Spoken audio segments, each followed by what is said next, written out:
from Sports Sound. Brilliant drop of the shoulder.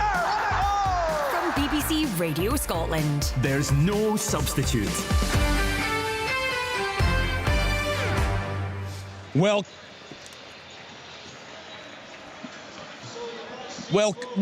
Welcome to Open All Mics on BBC Radio Scotland.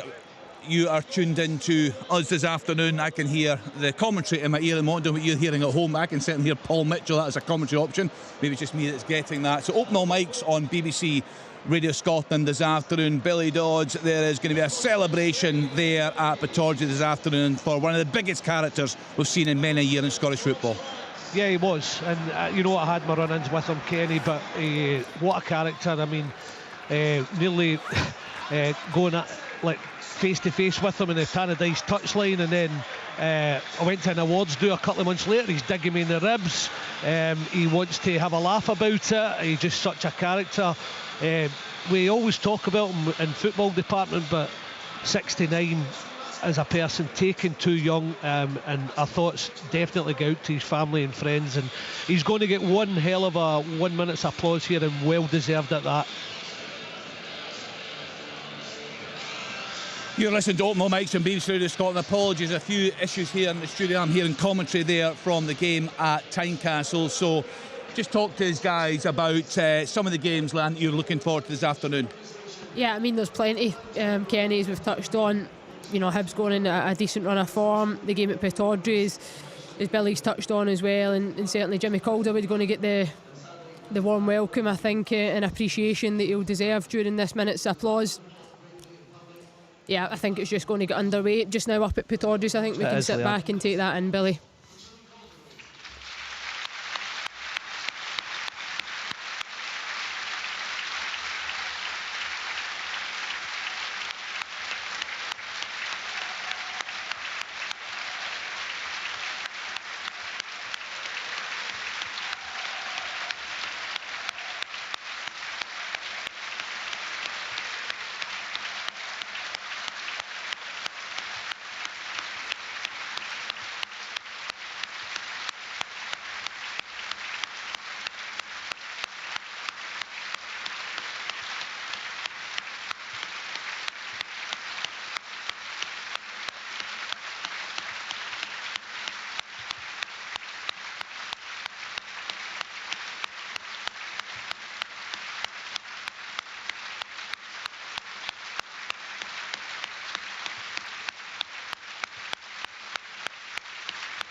Yes, the fans of both clubs there at Pittodrie showing their respects, paying their respects to Jimmy Calderwood. So apologies for a few technical issues we had there, but we got that minute's applause out there. So let's get around the grounds on Open All Mics this afternoon. Let's get to that game at McDermott Park. We touched on earlier, Alan, you were there last week, around about 2,000 Motherwell fans were there. They made their feelings very clear in the full-time whistle. What sort of travelling support this afternoon? Not as many, but I'll tell you now, there has to be a check for a potential penalty here early on Sprangler. I think it hit Sprang on the right arm. The ball's obviously not going out to play yet. And as we touched on earlier, they've only got one recognised centre-half, Mikulic, so Sprangler's gone back to playing a back three as a midfield player, and Dre Wright is right centre-half in a back three as well. Not as big a Motherwell support as we thought, or certainly not as big as last week.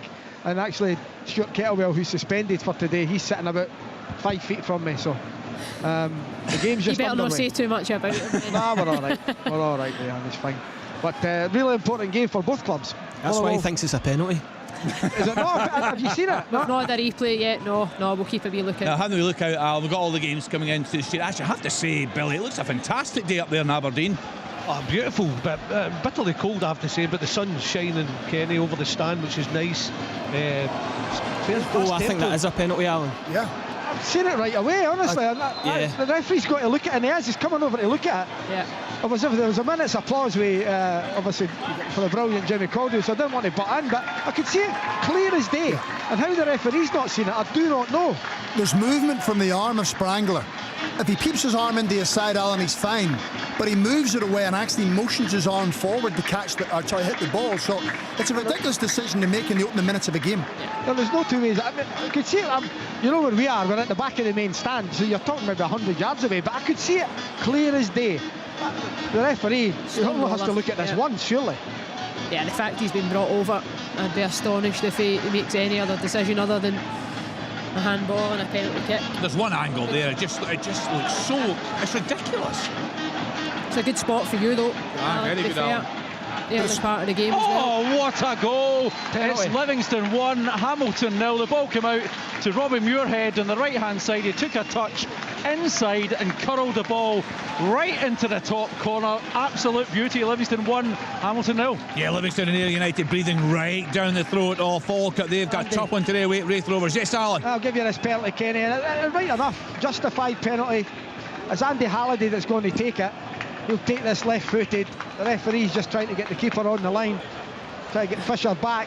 I don't know what Sprangler must have been saying to the referee, Alan, because there's not one thing that. Yeah, and honestly, you could not put up a defence one single I thought bit. Last week's one up at Dingwall was it Ross Coombs that gave it? Ross County with a penalty. So Halliday's going to come up here. He'll take this left-footed. Keeper's on his line. Referee clears the box. Big moment. Big breath by Andy Halliday. Goal! 1-0 Motherwell. Sends the keeper the wrong way. Great finish. 3 minutes in the clock.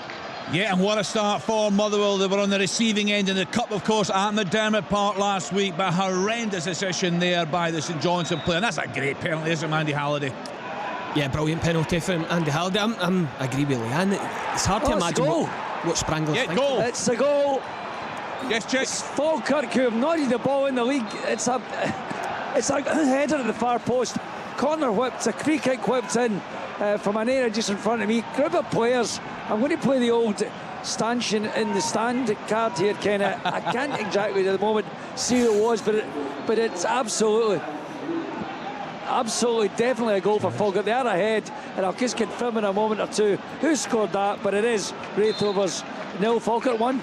Right, quite a lot of early goals actually. So Martin brought us that one for Livingston. Robbie Muirhead after 3 minutes. Livy 1, Hamilton Accies 0, Queen of the South 1, Dumbarton 0, Adam Brooks on 3 minutes. Stirling Albion 1, Bonnyrigg Rose 0, James Graham on 2 minutes. And that goal, that early goal at McDermott Park, brought to us by Alan Preston. A great finish from the penalty spot from Andy Halliday. St Johnstone 0, Motherwell 1. So let's continue our journey around the grounds. Let's get to the game. Our commentary option this afternoon is at Tynecastle Hearts at home to Kilmarnock. Let's hear from Rory Loy. Sorry, from Derek Ferguson. Yep, Rory is doing a bit of commentary at the moment. I think he's quite busy, Kenny. But what I can tell you, Kenny, but we're 5 minutes, nearly 6 minutes played. Really scrappy. There was a little opportunity just for Kilmarnock there. It was Wales just in the edge of the box. He just tries to feed in Watkins. He's about 10 yards out. He's at the angle. If he gets a better touch in it, he gets a strike off at goal. But that's been the only bit of football that's broke out. Really scrappy. Expecting a little bit better, certainly in the early stages. So it will get better, Kenny, that's for sure, because it's a wonderful day for a game of football. No wind whatsoever, clear skies above. Yeah, it's a little bit cold, but perfect day for a game. Yeah, perfect day there. Let's get to the match in Dingwall. Ross County up against Hibs, and here an early report from John Robertson. Yeah, we're 7 minutes in, and as you'd imagine, with the confidence that Hibs have got, they've started the better side here. That it gives us. Yes, it's a goal for Hearts. I tell you what, it was pretty critical of them. Was Kabanga. He just come in. I tell you what, it's a cross from Wilson. It's a shot from Grant. It actually goes back to Wilson. Ball's fed across. And there's Kabanga just to stroke it into the back of the net. So you're really scrappy early on, Kenny. But there's Hearts. You know, they've not played in my opinion, 1 ounce of football, but they're in the lead already into this game. So Hearts 1-0 up. Yeah, look at that one, Stephen. Well, isn't it amazing that we were talking about Hearts have built up a little bit of momentum? I think it's 4 league games unbeaten, yet they're still sitting 11th in the table. So today they will have pinpointed as a huge game. But James Wilson does really well, keeps the ball alive down the left-hand side. I think it's as George Grant has the strike in his back. It's really untidy. But as a centre forward, you just want tap-ins. You just come alive within that double 6-yard box. And there he is. Look at Cabangu. He's always anticipating the ball falling into his area. It's a calm, composed finish. It's just a simple tap-in, or it should be a simple tap-in. He makes it look easy. And Hearts, against the run of play, Derek seems to say, have themselves one goal up. Yeah, a really important goal there for Neil Crick's side. We heard from him before the game. Let's get back to John Robertson, that game in Dingwall. It's been a fantastic run for Hibs, John, under David Gray. It's good to see a young manager who was under pressure, no doubt at all about that, but he's hung in there, he's been supported, and the club are getting the rewards. Yeah, they certainly are. As I said, you know, along during the bad runs, David was at pains to say that. Horrendous from Rubizic. Simon go right through. Asanya into the empty net. Wait till you see this. Dune's on the way out. Rubizic on the way back, and he takes a header on, knocks it beyond his goalkeeper, and Olasanya is left with the simplest of tap-ins. As Aberdeen 0, St Mirren 1. Billy, I'm glad you're there today, not Willie Miller. He would be going off his head if he saw that. Leanne, just described us, and that was just Kenny, I tell you what, Critchley will be going off his head. The Hearts manager, what an opportunity. Grant bombing forward from the middle of the park. I tell you what, plays in the goal scorer. Cabangu, he's in the box. Don't know what he's thinking about, because the goal is there in front of him. You know, just get the laces through the ball, get a striking goal. I think he's trying to cut it back to Grant. I'm not sure what he's actually trying to do, but what a missed opportunity for Hearts to go 2-0 up in this game. Yeah, just Craig Halkett's down as well there, Derek. That could be a real injury concern. He's had his problems, of course. He's an important player for Hearts. I hate seeing that, you know, because you're right, he's been out for a long period of time. You know, the test, it looks like the knee as well. You know, I know he's had problems in the past, so hopefully it's just a little scare. Sometimes you get that, you know, when you've been out for so long, you know, you worry about certain things, so you know, the medical staff are with him, so hopefully it's just a little fright. But I tell you what opportunity that was, Kenny. Yeah, just seen the replay coming here, Derek. Yeah, I mean, the thing is, Crags, you know, managers got a lot of stick, and we've spoken a lot about the managers in the programme this season. We're giving a lot of praise as well, just talking there about David Gray. But see, for Jimmy Tulane, he's desperate for a result. What can you do as a manager when a player makes a decision like that? See, sometimes when you're under a little bit of... by the way, I don't blame Rubizic. You don't? The goalkeeper's standing beside him. Yeah, I'm 25 yards from goal. See, as a goalkeeper, allow central defenders to deal with things. Back off and protect your goal. The minute you interfere and come out and try and join in the play, it puts people off. See, is that not the instruction? That's not a keeper running off his line again, is it? You better believe it. Kenny, do my head and just stay back.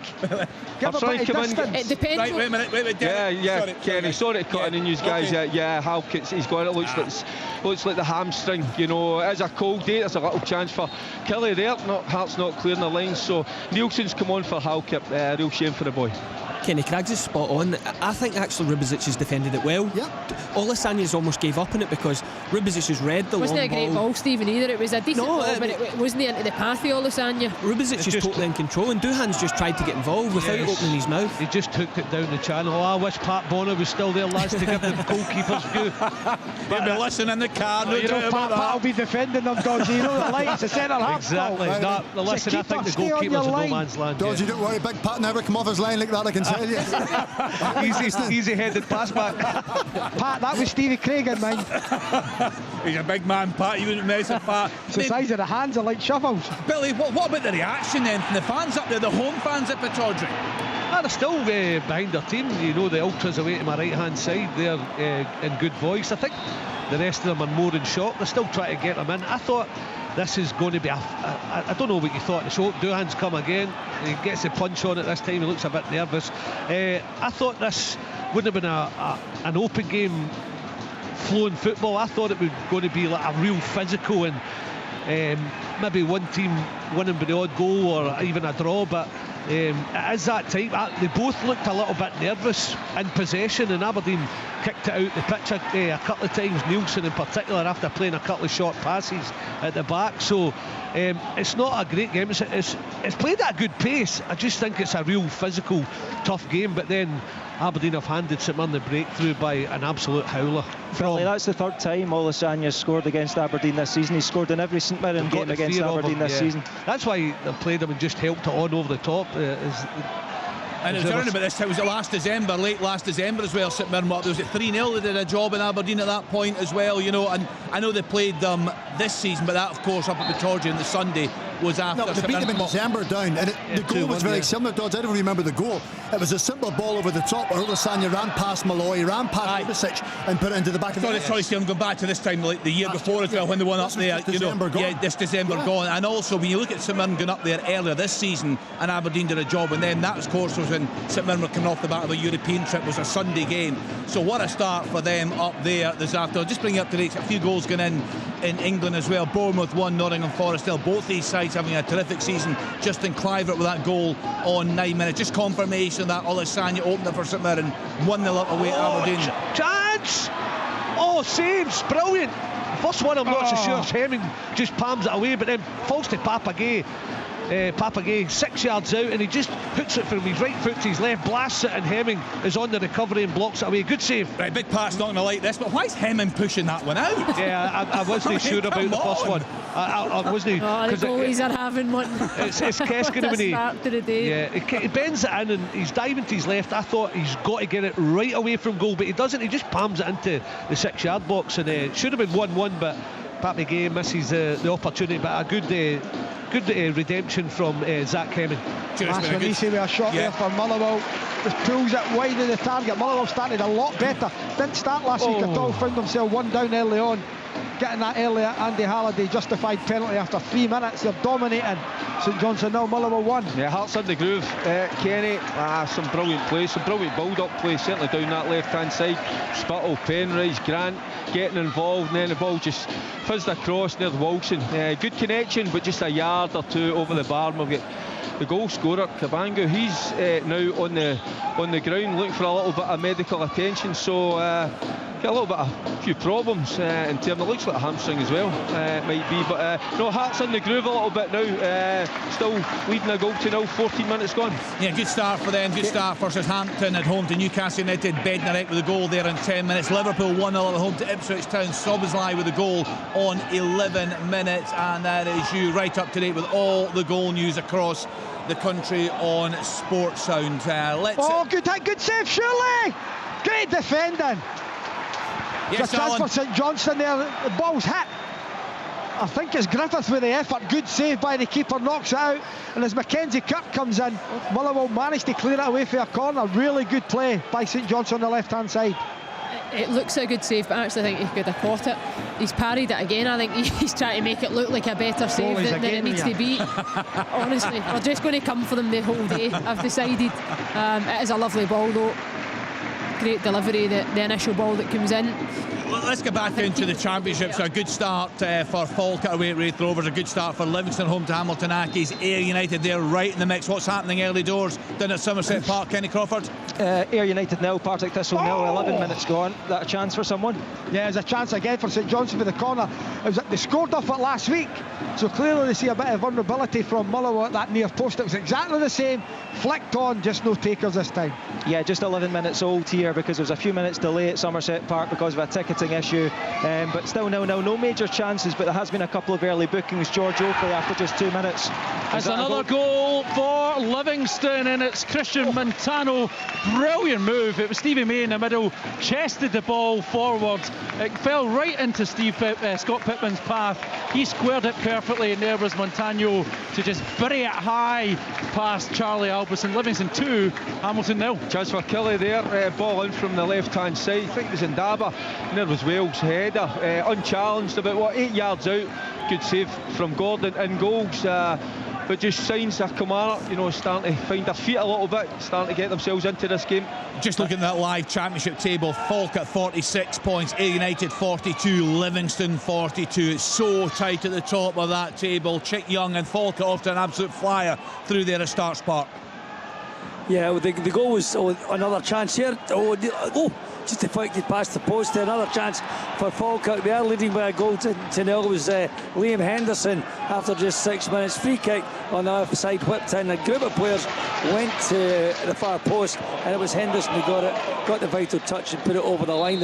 One or two chances in the wake of that have the Bairns. They've got a corner kick at the moment. 700 Falkirk fans to here, Kenny, and given there's no public transport, no trains this morning, I think that's a tremendous effort. There were 7,000 at the game last week. Here's another chance for them. Ball whipped in. It's going to be dealt with at the back, or is it? They were scrambling the box, dealt with the goalkeeper. Yeah, great momentum behind John McGlynn, and he speaks so well, I think, about his team. He's such an enthusiast.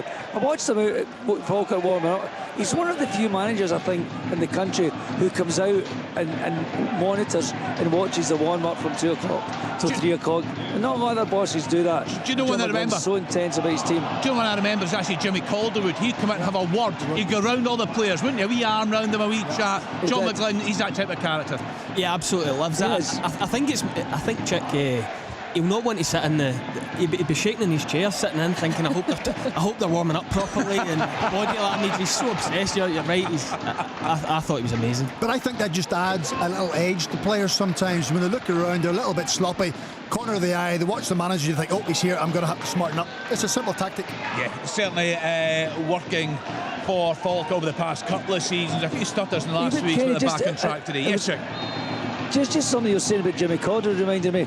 I went down to do a pre-match interview just at back at 2 o'clock with John, and he summoned me onto the pitch to do the interview, and I'm so reminiscent. Jimmy Calder would used to do exactly that. It always get you involved in the warm-up with the players, and you're right. That was what Jimmy did. Yes. He just embraced the whole situation. Just loved being about football players and the game and talking about it.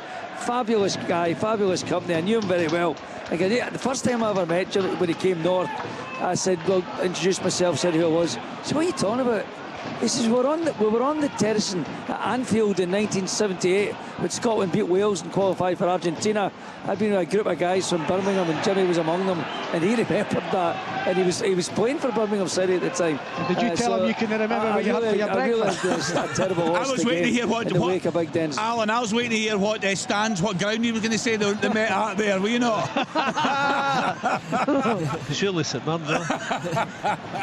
Right, okay, let's continue. We bounce it. Let's get back to Derek Ferguson. So much to talk about in the early stages of that game through at Tynecastle, Derek. Yeah, it was a slow start, Kenny. I like to see a team settle, get a little touch at the ball, get their football being played, but it was a little bit of a battle the first 5-6 minutes, but it certainly settled down. Hearts playing the better football, obviously leading by a goal to nil at the moment, but that was a chance for Kelly. Bobby Wells, he's only 8 yards out, it's straight down Gordon's throat. Yes, Chick.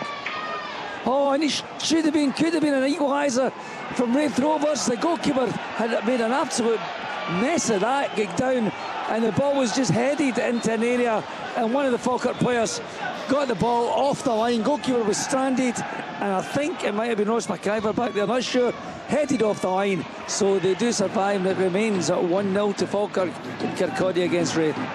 Yeah, and of course these sides met in the Cup last Sunday, and Raith Rovers won the day in that one. Let's get back to you, Derek, and you're saying Kilmarnock growing into the game a bit. Oh, well, yeah. Big penalty shout here.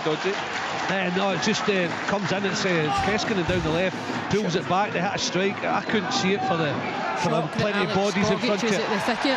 Yeah, and I don't know if it was eventually hit Richard Taylor on the ground. I'm not sure, but it was through bodies, and then big claims for Aberdeen, but I don't know if it hit the hand or not, Leanne. I'm having a look at that actually. The referee stopping the play there, Billy. Well, yeah. Is it the first one, the Gogic coming together? No, there's nothing in that, is there? No, it was a cut back there. There was a shot comes in through bodies. It's his supporting arm. Right. I don't think that would be. I don't even not too sure if it hits his arm. It might hit his hip. But I think if there's any questions, it's not a penalty. It's not a handball. Not for me anyway. A bit more life in the Dons then in recent minutes, Billy. Yeah, I think Keskinen out on the left-hand side's having a bit of joy, because they're playing 3 at the back, so there's a big channel there that he can get into. They've used that a couple of times, and they've had a couple of opportunities but not taken them. Very quiet, but the sounds of John Robertson and Dingle so far. Yeah, it's not a lot happening here, and it's a battle. Listen, this is where the old debate comes on. Would you want to play on a pitch like this, or would you want to play on an AstroTurf pitch? Because you'll see, guys in Leanne in the studio will see that the pitch from the warm-up is cut up. I mean, the weather for the last few home games here has been horrendous. It was downpours against Hearts. The goalmouths have not recovered, they're full of sand. Then you had the frost and the snow that had to be cleared for the Celtic game. It was raining last week, torrential rain overnight here, so the pitch is very, very soft. It's cutting up, it's bobbly, so there's not a great deal of football. It's just a battle between two teams here. Nothing's really happening.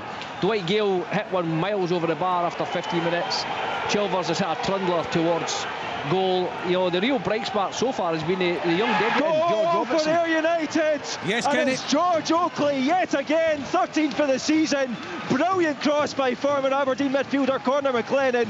Picked him out right in the penalty spot, and there was George Oakley to plant it in the top right hand corner. Ayr United 1, Partick Thistle 0. Do you know what a start for the three teams settling contention at the top of the championship, all ahead now. Ayr United, Livingston and Falkirk. Inverness, Cali Thistle ahead away Alloa Athletic. Keith Bray with the opening goal in 21 minutes. Alloa 0, Cali Thistle 1. Just for the three pundits in the studio here then, what about the point that Robert raised there? A dreadful grass park or a decent all-weather? Well, it's funny because I was going to ask Robert at some point, do you think that pitch has been detrimental to Ross County's home form? I think that's 4 or 5 games without a win. Yeah, away from home they've been slightly better, Robert. Not really. I don't think so, guys. You know, it's a tight pitch anyway, but you know, they're away. The home form started. It was kind of before that. They did score 2 late goals here in that dreadful conditions against Hearts, but they've, you know, obviously they've had Celtic here, but they've lost at home to Livingston. No, and to be I think St Mirren beat them, didn't they, as well? And yes, it Mirren beat them 2-1. A real balance, scrap and fight. And I look throughout that Ross County side, I'm not too sure they've got the players who enjoy that type of game. No, I think when you look at their sort of back five, Craigs, you know, you've got 3 big lumpy centre halves here who all get tore in, and then you've got Randall in the middle of the park, you've got Brown, Nesbitt gets stuck in. Chilvers is a guy who's their new sort of kind of Jan Dander type. He's got something about him.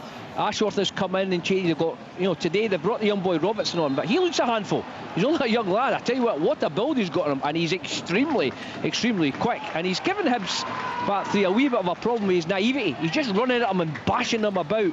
Hibs have gone long. They've gone long to hit Gale and Boyle to try and get him behind, but it's just nobody can really get a touch on it. There's not going to be any silky football here today. It's going to be long balls, play for second balls, and that kind of suits Ross County, I think, because you've got, as I say, they huddle 1-4 towards Jordan White, and they can play White up there and they can get bodies forward. But it's just strange because they're a really strong home form and couldn't win away from home. They've now won their last 3 away games. As we go, it's a chance. Oh, Randall's nearly scored at the back post. Good ball in there from Chilvers. Randall's got a touch. It's a good save. But it just seems that the opposite. You know, they've got a really good sort of 3-1-1 formation away from home, which they've now found the winning formula, but it doesn't seem to work for them at home. They've gone 5-3-2 today. As I say, the young lad Robertson's come on in front of Hale, which has been a surprise to everybody here, because Hale started the season on fire and he's struggled recently, but this boy, young kid's come on, he's actually done all right, but I don't think the surface is helping either team. But I've got to say, Davy Fraser, the groundsman, the weather he's had to deal with over the last month to get the pitch as good as it possibly can be to get playing on it, he's done a remarkable job. Well, the answer to your question, Kenny, is grass all day long. Football, yeah, good. No, but Biscuits, not today. No. Not on a carpet. Biscuits, today it's bobbly.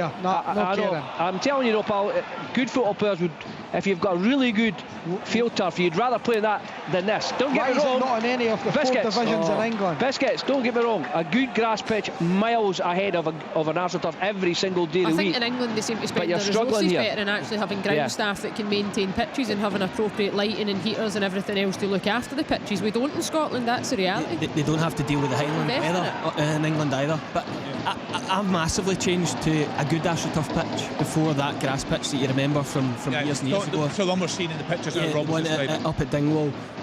But I do think it's got to be stricter.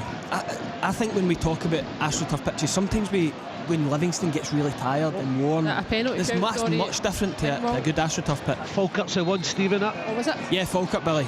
Yeah, brilliant surface, brand new. We've got a VAR check here as well. Right. I don't know what for, but everybody seems confused, unless it's a penalty shout for a handball. And he's gone over, Robbo. Not sure who the Hibs defender was. It certainly comes off his arm. I would need to see it in it was a crosser coming from Chilvers, and Randall coming to the back post. So I'm not sure if it's Cadden, then it looks like he's tried to get his arm out the way. His arm's extended from his body. Ball definitely comes off it, but as I say, I would need to see the run of play. Yeah, there was no appeals. You know yourself, normally if there's something about, but in saying that, you'll see it's quite funny because Randall throws himself at the ball and misses it, and he's raging at himself for missing it, and it deflects off the Hibs player. It's a good save down the left-hand post. Brilliant play from Hearts. Yes, Derek. Yeah, brilliant play. It's the two in that left-hand side, Penrice and Spittle. The relationship they've got is brilliant. Some great interchanging play, and then it's a little cutback to Wilson. Again, he's just hovering, about 8 to 10 yards out, and it's a good block. I'm not sure who it was. Maybe it was Mayo or Dees. I'm not sure, but he should be hitting the back of the net, in my opinion. But again, it's just any time he goes down that left-hand side, the here two he comes now. It looks like it's going to be given. I think penalty has been given. I think it's very, very harsh. It's a cross ball that's missing everybody out. His hand's there, he's trying to take it back a little bit. It is in an unnatural position because it's away from his body, but the ball's not going in the net. It's not influencing the game. It's probably going to run out for a goal kick. I think he's really, really unfortunate to get that given as a penalty kick. It looked at that way, guys, because Randall's nipped in front of him, and he's behind Randall. And I couldn't see it here because I was more looking at the Randall try to get to it, but nobody claimed for it. That's the thing. There was a couple of county players around. They didn't claim that it's hit the hand, but it's Jordan White, as I say, 9 times out of 10 he goes to the keeper's left. He put it to the keeper's left the last time when we were here again, or 2 goals against Celtic. So if the Hibs goalkeeper's done his homework, this is the old cat and mouse. Does he go where he normally goes? What would you have done, Robbo? What would you do? Bottom right, every time. Yep. Hammered it. Bottom keeper's right. Yep. Right, never change. Big moment there in the Highlands. Here we go. So Jordan White to get into 11 goals for the season. I think this will be for the big man. As I say, he normally goes to the keeper's left. Hibs fans behind that goal. Saved! He went left and the keeper saved it. And it wasn't a great penalty, to be fair, so probably, given what Craggs is saying in the studio, justice has been done here. Yeah, I think it's justice as well. I think that can only be given as a penalty if there's a Ross County player in behind Nicky Cadden waiting to score. Because Nicky Cadden can't do anything. Yeah. I don't think Don That's Cowie... the thing, Stephen, is I think, you know yourself when you're defending it, not that I'd get that far back, but when you're defending in there, if the guy in front of you goes for it and misses it and it hits you, you literally can't get out of the way. I agree with you. Right, I do what? We've got some guidance here. Chance up the other end. I'll tell you what, that's got to be a free kick. From the SFA, Ross County penalty, arm away from the body in an unnatural position. Yeah, but it's not influencing the game. And I hate bringing that up, but see if it's going towards the net, or even if it's a deliberate movement towards the ball, trying to punch the ball. I think it's a penalty. That's the one, Craggs. Yes, I think that's the one. If he's moved it towards the ball, yes. Unnatural position. What's an unnatural position? The guy's got it in front of him. Is the guy running? Randall's come from right back. Is he running, Robbo? And he's run in front of Cadden. It's football players who run with their arms when you run. It's no penguins. Right, on that note, just a couple of goals I'll bring you up to date with. We have got Stenhousemuir 0, Cove Rangers 1, Declan Glass on 29 minutes. Dumbarton have equalised away Queen of the South, Mark Durnan on 28 minutes. Newcastle United are 2-1 up now away at Southampton. Isak with the latest goal in 30 minutes. Airdrie 1, Dunfermline Athletic 0, Lewis McGrattan on 14 minutes, and a goal from a little earlier. Queen's Park 1, Greenock Morton 0, Zach Rudden on 23 minutes. There was a change up there at Pittodrie. Yeah, I was going to tell you, it's one for Steve McGinn. Young Callum Penman's had to go off. He's just booked. He was chasing Keskinen and ripped his jersey back, got the yellow card, but then he picked up an injury, so he's had to go off, and Boamono's come on. But I tell you, Aberdeen look nervous just any time the ball's in the box. They don't like this physical side for St Mirren. They're getting a bit frustrated now, Kenny, the Aberdeen fans, and they're taking out on the referee, Chris Graham. They're having a go at him, but I think they should be looking at their team as well, because they're not performing so far. Where's Willie Miller when you need him? Kenny, I was just wanting to acknowledge the part that Jordan Smith's played in the Hibs revival. Yeah. He is a 30-year-old goalkeeper. Is he going to be the Hibs number 1 for the next 2 or 3 seasons? Probably not.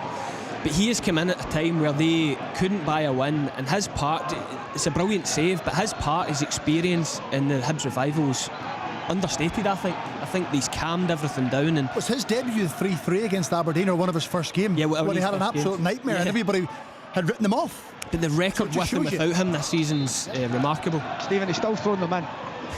Trust me. Stephen Craig, we were at the game against Motherwell. Free kick. With a free kick from Callum Slattery, of course. Ridiculous. You know, a lot of my pals are Hibs fans, and they're like, yeah, honestly, John, I don't think he's going to be the long-term Hibs goalkeeper. I think they'll look to get a long-term number one, but I do think his experience, I do think he's helped Hibs. Cove Rangers have doubled their advantage away at Stenhousemuir. Mitch Megginson on 31 minutes, 2-0 ahead. They are there. Let's continue then, just bouncing around the grounds. Let's get back to your game then, Alan, there in Perth. A huge match for both sides today. It is, and Motherwell are the better side. St Johnstone have had possession, not really created much at all. Oh! Yes, Derek. It's offside. Sorry, but it's up by the way. You'll see the ball in for Spittle. It's a wonderful ball to the back post area. There's Nielsen coming in. I tell you what, there'll be different class this afternoon. Take away that first 5-6 minutes. Wilson's had a couple of opportunities. That one's just offside. They should be out of sight. Kilmarnock need to get a grip with themselves. They need to trust each other, Kenny. You know, that could be onside. Too many times they look to go long. They've got to trust each other. You know, I'm assuming that in training that they're doing their possession and they'll know each other inside out. But they've had the one chance from Bobby Wells, but they've got to. Even the boy Murray out here away on the left-hand side, you know, he's a decent player. He can create things for you. You know, get him on the ball. They've not done it once this afternoon. I'm thinking as a midfield player, he's a guy that can do a bit of damage. I'm getting the ball to him, and they've not done it one time. And they're checking this one, guy. It looks tight. They're drawing the lines. Yeah, really tight. I mean, from a Kilmarnock point of view, it's really lazy defending from Corey and Daba. Jamie McCart's, he's actually gone offside. He's come back on. See if this is given. See if this is onside. It's unbelievable movement from a centre half to stay onside. Yeah, because we've got the pictures of Jamie McCart. He thinks millimetres. He's shown with his fingers that he thinks it's, you know, millimetres that he's offside. You have to say it's a good bit of business. Jamie McCart I really like as a player. You can sell Kai Rolls for a good amount of money, get him for less, probably in less wages. I think it's very smart business from Hearts. Right, so we're still waiting there, Derek. Yeah, we are. It's the thing that obviously I do not like. The stop-start can't be good for the players, but it's very tight. I just initially looked as if he goes in at the back post. It's all for me. It's about the ball. The ball's brilliant. Great chance for Jamie Murphy. It's over the bar. Sorry guys, it was Jamie Murphy clean through for Ayr United there. What a ball pass to him by Jay Henderson, who's got a lot of goals himself this season, but Jamie Murphy then blasted it over, so it's still Ayr United 1, Partick Thistle 0. Derek? Goal not given, still Hearts 1, Kilmarnock 0. Right, Liverpool 2, Ipswich 0. Mo Salah with the latest goal there on 35 minutes. Let's get back to Chick's watching what should be a belter of a game through there at Starks Park. Raith Rovers at home to Falkirk. What's happening now, Chick? Yeah, it's percolating. It's still a 1-0 to Falkirk here at Kirkcaldy. The Bairns have a corner kick at the moment. It's percolating without actually really igniting. It's a ball played. Goalkeeper's punched that. At least he's punched it in the right direction, out the way.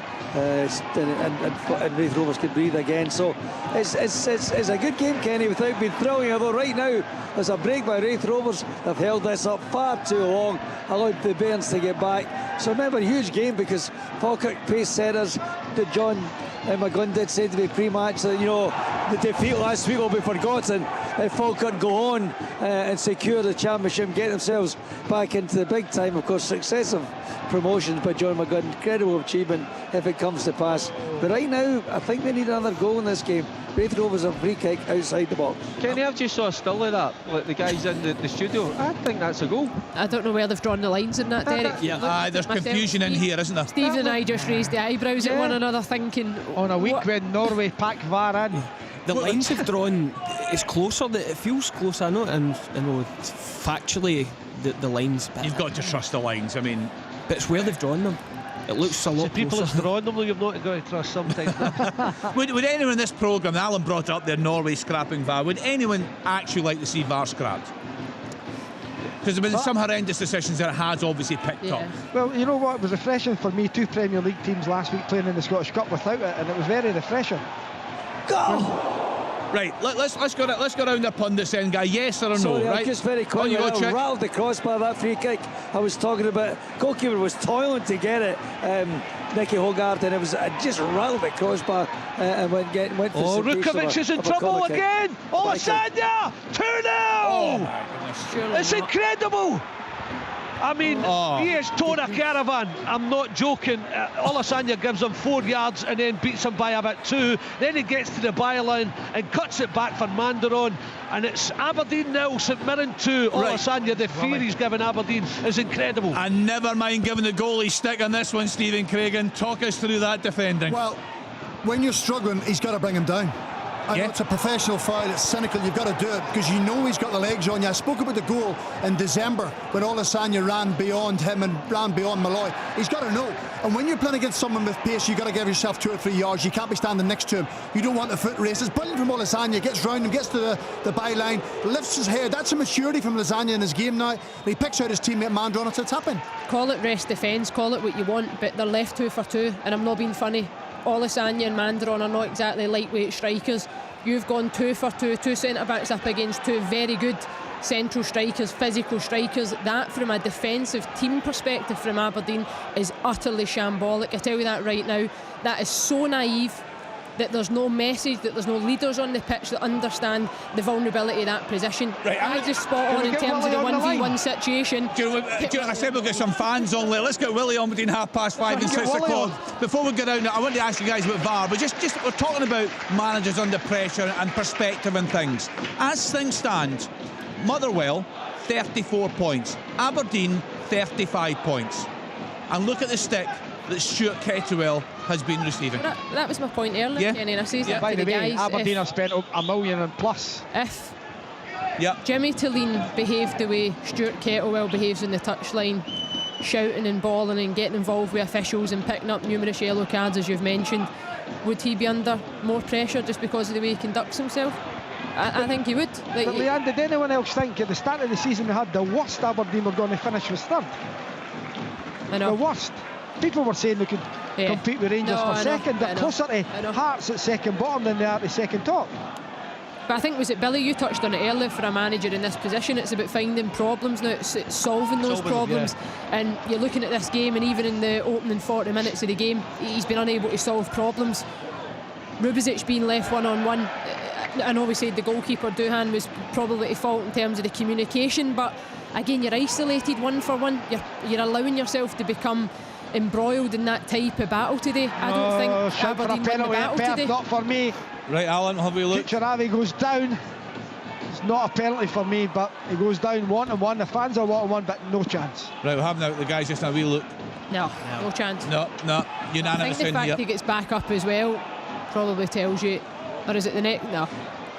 Billy, what then about the reaction? You said they were getting a bit frustrated, the home fans. That was ahead of the second goal going in. What's it like now? Another goal for George Oakley and Ayr United. Another header, this time the cross by Jay Henderson. He's such a good player. Oakley just waited on it at the back post. Not a bullet header this time, but just floated it over David Mitchell. 14 for the season. Ayr United 2, Partick Thistle 0. Wow, right, sending a message about that Curtis Main signing, isn't he? George Oakley today. That's a good point, yeah. That line's no straight at Tynecastle. Correct. Can I just ask you, Stephen McGinn, what you thought in that Aberdeen goal? Sorry, I know you were looking at it as well, but didn't get a chance to come in. What I don't get is it's become a thing in modern football, and it's like the way you press, you go man for man at the back. I've played years and years as a midfielder, and the defenders behind me, the amount of ones that would say we're 2 for 2 at the back, we're one, get back in, or pull your fullbacks in.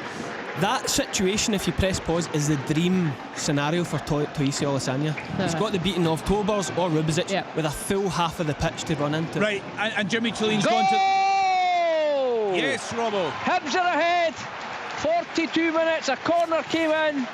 It was nodded down. It was brilliantly controlled by Gale. He's rolled it off, and Dylan Levitt with a really calm, controlled finish. Hibs are ahead here. Ross County 0, Hibernian 1. Right, I take it that's not down to an injury, that change at Pittodrie, Billy? No, I don't think so. Well, he's running up the touchline. Rubizic. You can't blame him for the first goal, and then Dorrington on. you need pace. Stephen's talking about a high line in modern day, and you need pace, and Rubezic doesn't have it, and you can see the fear. You can see the fear with Olasanya today. He did actually, sorry Billy, just to come in. No, yeah, he did indicate, sorry, there that he wanted to come off. He actually gave it the substitution sign just as it was a break and play. No, neither did I. Sorry, but he ran up the touchline. Just to touch on your point there about problem solving, there was he brought a lot last year, Rubezic, in problems by taking chances, getting robbed of a couple of goals as well, making mistakes really, and there's a problem solved that should have happened this season, I think, and he's kept them together today, probably because he kept a clean sheet at Elgin, because it was the same back four today, but he's got to try something different, because I've said to you many a time, when you get this momentum of a losing run, it's hard to snap out of Kenny, and I think they're finding it hard, and it's the same all the time. He's got to make some changes, good effort, and personnel to try and get this club going again. Graham Carey with an effort there, free kick wide on the right, he whips it in with his left foot. Keeper dives full left, just wide of the target. Still with 4 minutes to go. St Johnstone 0, Motherwell 1. Just hearing the young Arsenal full-back, left-back, has been red carded down in England. I wonder how that perhaps affects things with Kieran Tierney, of course, has been on the bench in recent weeks. Billy, we should give a lot of credit as well to St Mirren today. And talk to us, Billy, as a fellow striker, what you see in Olasanya.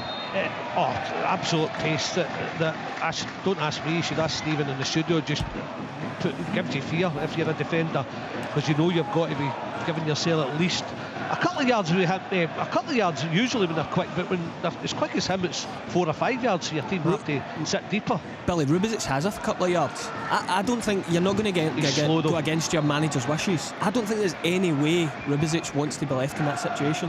My first experience to going man for man at the back was down at Wickham with Gary Fainsworth, and we had the 2 quickest centre halves in the league. And it was that if that situation ever occurred, you would they would win the race. Rubezic is never winning the race. Might be off, but no, he gets a sorry, Stephen, on you go. Rubezic is never winning a race with Toyusi Olasanya. See the shape though, like I was talking to Willie, I think it was last week in the game, how defensive Aberdeen were against Elgin. They were almost sitting in like a mid-block. Now you've got Nielsen and you've got Shinnie both on the pitch, and not one of them is screening the 2 centre-backs that are 2 for 2.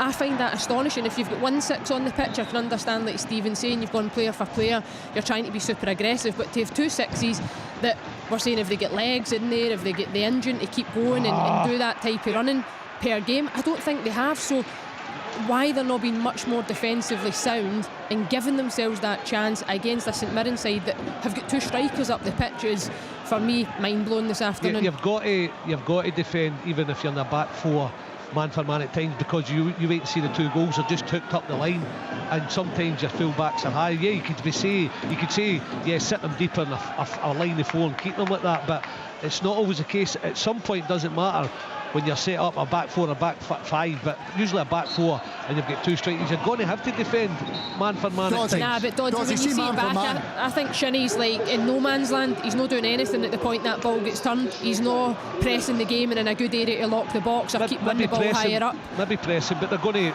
get it beyond the midfield at times. That's what I mean, Leanne, where they can't screen and they're just going to hook it in those channels, and that's... Kenny, you asked me the question. St Mirren have been excellent. See, physically right up for it. Challenges. I saw Killian Phillips kind of snarling at the Aberdeen crowd. You can see they've come here today and know it's a big game, and boy, they've performed, and they've just, that's been their tactics. Don't mess about with it. Yeah, if it's on to make short, sharp passes, yes, but if we're under pressure, just hook it in those channels, because you know they're going to get caught man for man at times. He's missed it. Yes, Card in. It's not the first time we've heard that. Down the right hand side here, it was knocked to the back post where his brother came in, smashed it. It's got deflected. I think Amisa saved it. It's been given as a corner, so it must have been a save for the keeper, but Brown was caught under the ball. Big chance for Hibs to go 2-0 up here, and we're into the first of 3 added minutes. Stephen, I can't let it pass, just a quickie. Gareth Ainsworth as your manager, did the players ever chat about his dress sense and hairstyle? Ever? Yeah, never to a manager's face. Leather jacket, they don't seem to have a leather jacket on. It was leopard skin shoes. Is that right? Yeah. Oh, he's a classic, isn't he? I can see you a name, Kenny. Listen, don't rule it out. You don't know what I've got on underneath the desk here today. Thankfully the camera doesn't go down that far. Oh, yeah, leotard. Stirling Albion 3, Bonnyrigg Rose 0. Adam Brown on 45 minutes, and there was a third goal for Liverpool. Liverpool 3, Ipswich 0. Cody Gakpo on 44 minutes. So let's continue then around the grounds. Let's get back to Derek Ferguson. Anything at all by way of a fight back from Kelly at Tynecastle, Derek? Absolutely not, Kenny. To be honest with you, they've been pretty disappointing from my point of view. I expected a little bit more from Derek McInnes' side. I think Hearts have controlled it. They've had the opportunities. Wilson's had a couple of opportunities. Some of the play down that left hand, especially between Spittle and Penrice, has been excellent. Some of the balls that Penrice has put across the box have been different class, and it's been begging to be put in the back of the net. So they've controlled the game for the most part. Hearts had opportunities, and the only thing that Derek McInnes can take from the first half is that they're only a goal down. They could have been out of this game. It could have been 2 or 3 nothing. Could have been far worse. Livingston 2, Hamilton 0. Yeah, great start for half-time here, Kenny. Yeah, check. Yeah, half-time at Kirkcaldy. It's Braith Rovers 0, Falkirk 1. Right, and still playing Somerset Park down there. Slightly later start, was it, you said, Kenny? Slight delay? Yeah, 43 minutes here on the clock, and Ayr United still 2-0 up. They've only really had 3 chances, Ayr United, and they've scored 2 of them. 2 George Oakley headers, and then that Jamie Murphy shot over the bar. 1-0 really hits. clinical.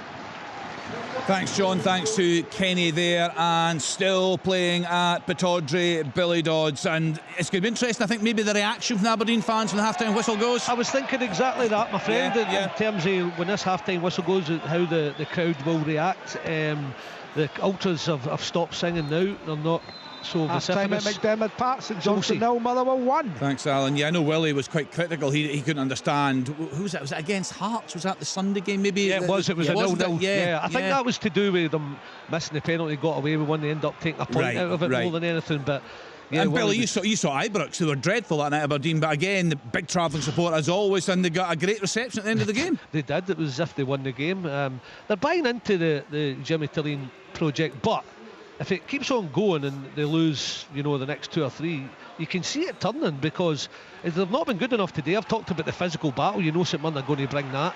And St Mirren have been excellent in doing their tactics and what they had to do. Here's a wee chance for Aberdeen. Jensen with a cross block.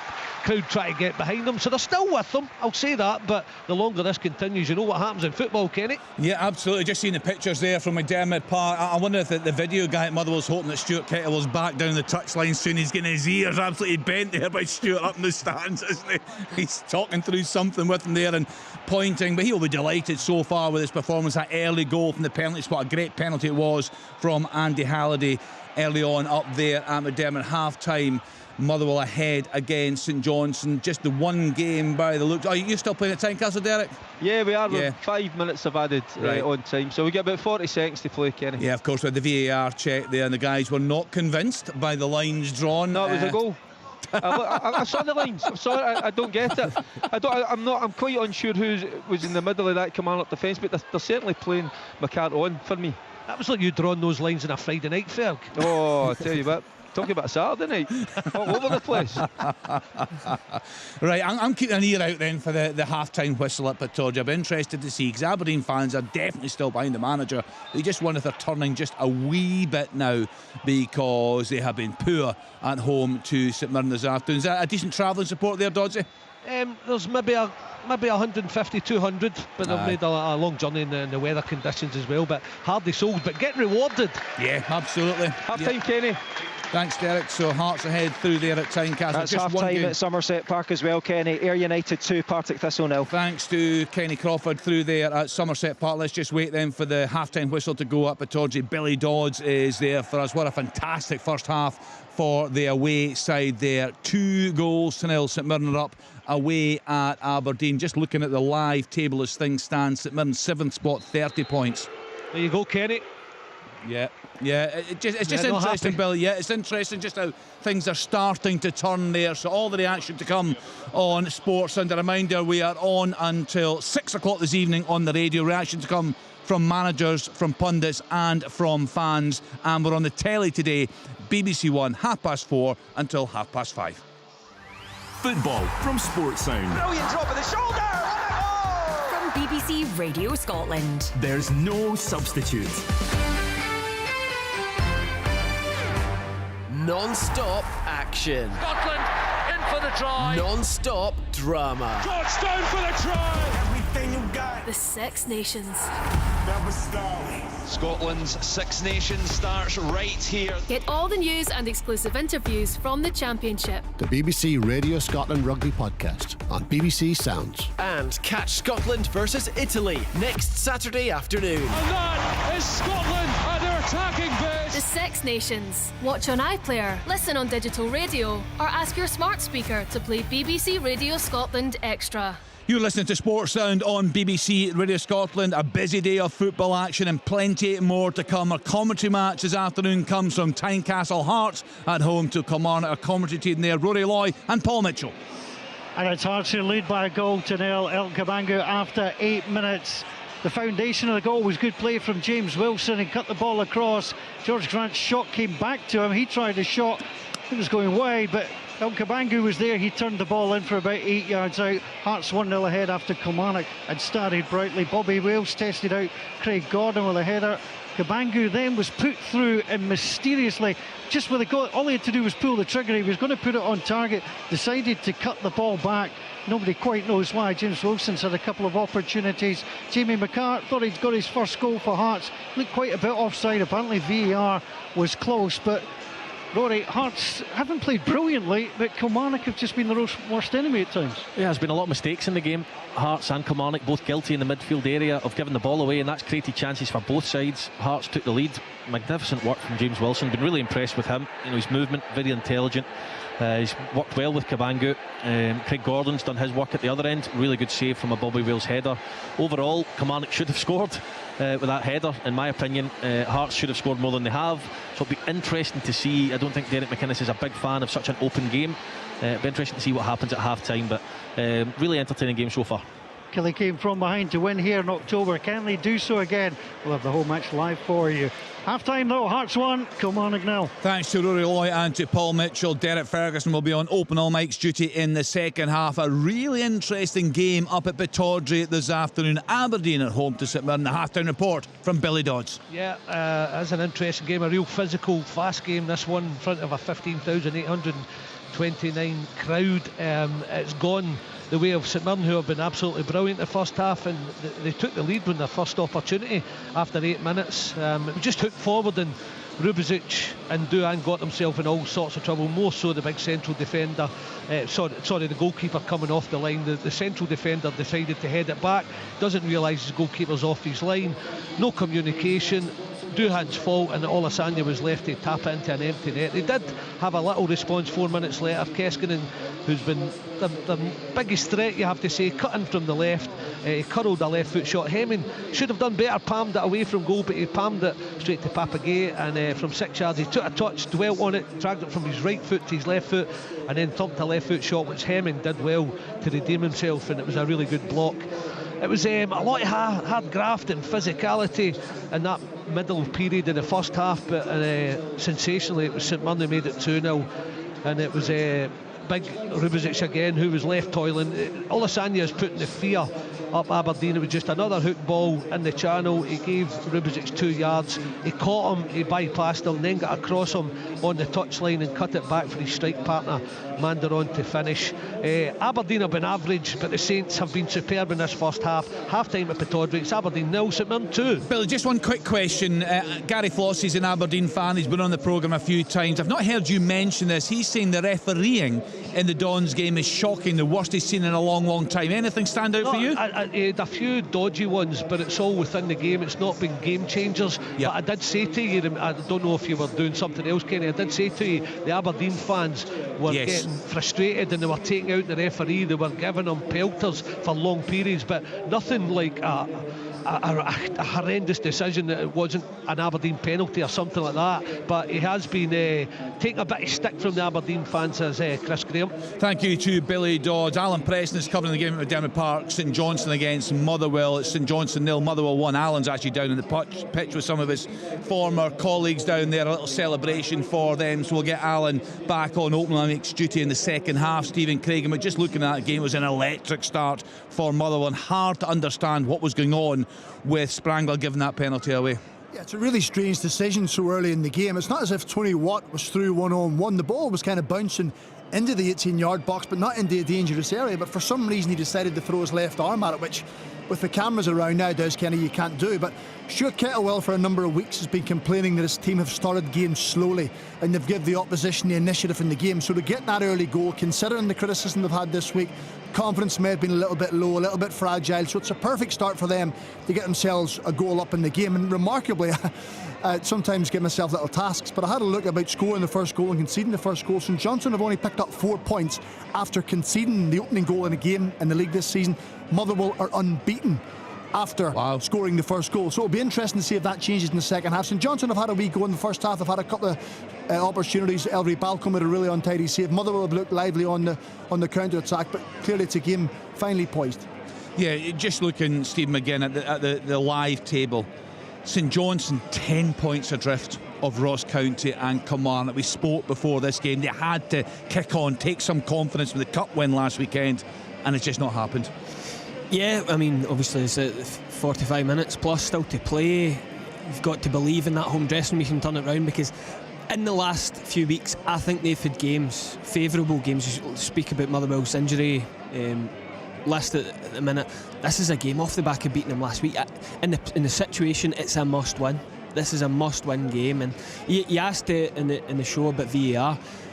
The incident in the St Johnstone Motherwell game's a major argument for having VAR. I mean, Sprangler's, it's poor defending. He misjudges the flight of the ball and just sticks his arm out. It would have been a travesty if that wasn't given as a penalty. I'll go around you guys. I want a one-word answer during the second half of Oakmore Mike's. Keep VAR or bin VAR, given the news this week that Norway have decided to scrap VAR. Let's get to the game in Dingwall. Ross County against Hibs. Get the half-time report from John Robertson. Yeah, in the half-time here, it's the visitors that lead by a goal to nil, and to be fair, the first 25 minutes of this game was instantly forgettable. Not a lot happening. Both teams, a war of attrition in the midfield on a difficult pitch because of the recent inclement weather. It was just a battle. Young George Robertson, who's making his debut for County, was a handful up front, but Hibs always looked a threat in the break, but nothing really happened. Then the game kick-started into life, 26 minutes, and an innocuous ball put in with Chilvers. Randall nearly snuck in past Cadden at the back post. The ball was saved down at left-hand post by Jordan Smith. The game raged on, and it was called back for a VAR report onto a penalty kick, which the referee David Dickinson looked at it and gave it. It looked a harsh decision. The guys in the studio thought that as well. However, Jordan Smith has obviously been watching what's been going on. Jordan Wright rolled it to his left. The keeper got down to save it. And from that moment, Hibs woke up. They started to be a bit more energetic up front. Boyle and Gale linking up well. A couple of shots just past the post. Boyle just wide. They got a corner and got the goal in the 42nd minute. Ball was played in. It was knocked down by Levitt to Gale with his back to goal. This time he just held it up, rolled it back into Dylan Levitt's path, and he slammed it past Amisa to give Hibs the lead. As I say, it's been an instantly forgettable first 25 minutes. Since the penalty, it's come into a decent game, but the visitors are deservedly ahead. It's Ross County 0, Hibs 1. So in the Premiership, Aberdeen 0, St Mirren 2, Hearts 1, Kilmarnock 0, Ross County 0, Hibs 1, St Johnstone 0, Motherwell 1. Let's get into the Championship we are covering. 3 games there for you this afternoon. Let's get to Starts Park. Wraith Rovers against Falkirk, and hear from Chick Young. Yeah, Kenny, it's 1-0 to Falkirk at the top of the table against Wraith, who are desperately trying to get into the slipstream in this promotion race, but it's Falkirk who got a grip in the game. They went ahead after just 6 minutes of this match. Free kick on the left-hand side, whipped in right-footed, and a group of players went to, as I tried to dodge the pillar in the stand, eventually discovered it was Liam Henderson who had managed to get the ball, I think a header over the line beyond Kevin Dabrowski in the Rovers' goal to give Wraith Rovers a problem and an uphill task in front, in front of them. But it was Falkirk who continued to make the chances. They've 1 or 2 in the wake of that. Couldn't get another goal to make them comfortable. I think there's still a lot to unfold in this football match. Remember, it's been a tough week for Falkirk and the manager John McGlynn, and he's having problems with his assistant Paul Smith, problems with Callum Morrison, the player, as well. But they have dealt with this. Some sweet football hasn't really ignited, hasn't gone ablaze this football match, but I do sense there might still be something in the air. Half time, Wraith Rovers 0, Falkirk 1. Thank you to Chick Young. Next stop, Somerset Park. Ayr United at home to Partick Thistle. Let's hear from Kenny Crawford. Half-time score, Ayr United 2, Partick Thistle 0. The Honest Men and George Oakley are bossing it here on the West Coast. 2 brilliantly taken headers by the big English striker, taking him to 14 for the season, and he's looking for his second hat-trick in the space of 4 games. Need to mention the assists too by crosses from Connor McLennan and Jay Henderson. They were a huge part of the story, top quality. Thistle struggling to fashion any real chances against an Ayr defence, aiming for a 6th consecutive clean sheet. Half-time, Ayr United 2, Partick Thistle 0. There's a choice of listening once again on Sports, and for Hearts against Kilmarnock, tuned to BBC Radio Scotland on 92 to 95 FM and BBC Sounds, and for Open All Mics, tuned to digital radio and BBC Radio Scotland Extra on BBC Sounds, and both matches are live online at bbc.co.uk/Sport Scotland. Football from Sports Sound. Brilliant drop of the shoulder. From BBC Radio Scotland. There's no substitute. You're listening to Open All Mics on BBC Radio Scotland. One more half-time report to bring you. Livingston against Hamilton Accies. There for us, Martin Dowden. Second getting underway in the second half. It's Livingston 2, Hamilton 0. Livingston dominant, and one word stands out, and that word is quality. That's made the difference. Their opener came in the 3rd minute. Great work down the left from Stevie May and Christian Montagno. They switched it to the right. There was Robbie Muirhead. He found space, cut inside and curled an absolute beauty into the far top corner past Charlie Albertson. Perfect start, great move, great finish. Even better, about 15 minutes later, Stevie May chested the ball brilliantly into the path of Scott Pittman. He surged through the middle, squared it perfectly for Montagno, and he finished high past Albertson in goal. Great move, great finish again. There was a big shout for a Hamilton penalty when they worked it into the box. The defender was completely grounded. John Rankin was convinced he'd handled, but referee Ewan Anderson said no. They've tried to play football, they just can't really get a grip of this. Stevie May has been excellent, dropping deep, linking play, a brilliant touch and turn. He played in Rhys McClear and his shot was blocked. Another great chance. Deserved lead this. Livingston 2, Hamilton 0. John Robertson. Yeah, half chance here for Hibs. They've started the second half really brightly again there. Ball played out to Cadden on the right hand side. He's knocked it inside, and it was Campbell who caught it on the half volley, but just a couple of yards over the bar. But good start from Hibs. Also a good start to the game. Airdrie now 2-0 up at home to Dunfermline. They got a goal failure on. Chris Mockley in 45+3 there has them ahead by 2-0 elsewhere in the Championship. Ayr United 2, Partick Thistle 0, Livingston 2, Hamilton Accies 0, Queen's Park 1, Morton 0, Wraith Rovers 0, Falkirk 1 in League 1, Alloa 1, Inverness Cally Thistle 1, Queen of the South 1, Dumbarton 1, Stennismuir 0, Cove Rangers 3, Annan Athletic against Montrose. That seems to be a late kick-off there. It's coming up as goalless after 5 minutes. In League 2, Clyde 0, Elgin City 0, East Fife 0, Edinburgh City 0, Forfar 0, Stranraer 0, Spartans 0, Peterhead 0, Stirling Albion 3, Bonnyrigg Rose 0, and in England, Bournemouth 1, Nottingham Forest 0, Brighton 0, Everton 1, Liverpool 3, Ipswich Town 0, Southampton 1, Newcastle United 2, Wolves 0, Arsenal down to 10 men in that game. 5:30 start. Manchester City are at home to Chelsea. Let's then get back to Alan. You're back with us, Alan. Just tell us what was going on there in the park at half-time at McDermott. Jim Weir's actually, the captain when I was here 25 years ago, has actually got there's a blatant yellow card. Easiest yellow card you'll ever see for Tom Sparrow. Dre Wright runs away from him and he pulls him back. So we were invited up to see Jim Weir. He's obviously Forfar manager now, but there was guys like Alan Kernahan, Darren Dodds, Lee Jenkinson, Nathan Lowndes, George O'Boyle, John O'Neill. 20 of us in total up for a night out, and a lot of them coming to see the game. And you sure it was the Alan Kernan that got the yellow card there, Biscuits? the way he's looking, he could still play. He's no short of being athletic, and he's a bloody good looking boy as well, unfortunately. Some people have it all, you have to say. Alan, a change I noticed for the home side was at half time? So DB's on and Jaravic is off. He was booked in that opening period, so DB's on. St Johnstone have to do better. Even speaking to some of the guys who've not been here for a number of years, alarmed how poor St Johnstone have been. And we said that at the start, Dre Wright started right centre half in a 3. He's now wide left. So the guys getting pushed by pillar to post on a weekly basis, but they need to get better. St Johnstone have been dreadful in that opening period. They were really good last week and deserved to beat Motherwell, but Motherwell the better side today. How concerned are you, Alan, overall with the position? 10 points are drifting out at the bottom of the table as things stand. I've said that for a number of weeks. I can't see them getting out of it. I really can't. I know that the owner's over for the first time in a long time. He's over this for the next 10 days. So serious conversations will be had. You know, they have brought in new players. They're waiting on work permits for a couple. But I can't see them getting out of it. They've only won 4 games out of 24, I think it is now. If they lose this one, in the first half they've been dreadful. They've lost 23 goals in the first chance. Good save for the keeper. Oh, I'll tell you what, they're shouting for a penalty kick here. Sidibe, no, great save by the keeper. Really, really good save by Balcom, and Sidibe can't force it home. So hopefully St Johnstone can get better and more into the game. But it's 1-0. Good save. That looked a very good save, didn't it? Was there a wee shout for a penalty on Sidibe? No, I wonder if he could do better. I think he anticipates that Balcom's potentially going to parry it out to him. I think that's a big chance he's missed. Just a wee replay here. He's in a great position, isn't he? Yeah, I don't think it's a penalty, is it? I think Marvin Coletta just goes well, just to kind of edge him out of the way. But is it a shirt pull maybe? Is that a... There? Nah, it's not enough. Back post, nah. It's good save by Balcom. I mean, we said in the first half he had a save, but it was really untidy. He ended up and threw his hands at him in the face, but that was certainly a better save. Changes at Pittodrie, Billy Dodds? Yeah, there is. It's Palaversa's come on, and it's Sievert Nielsen who's gone off, and there's also one for St Mirren. I can only think it's an injury to Mark O'Hara who's gone off, and Greg Kilty on, Kenny.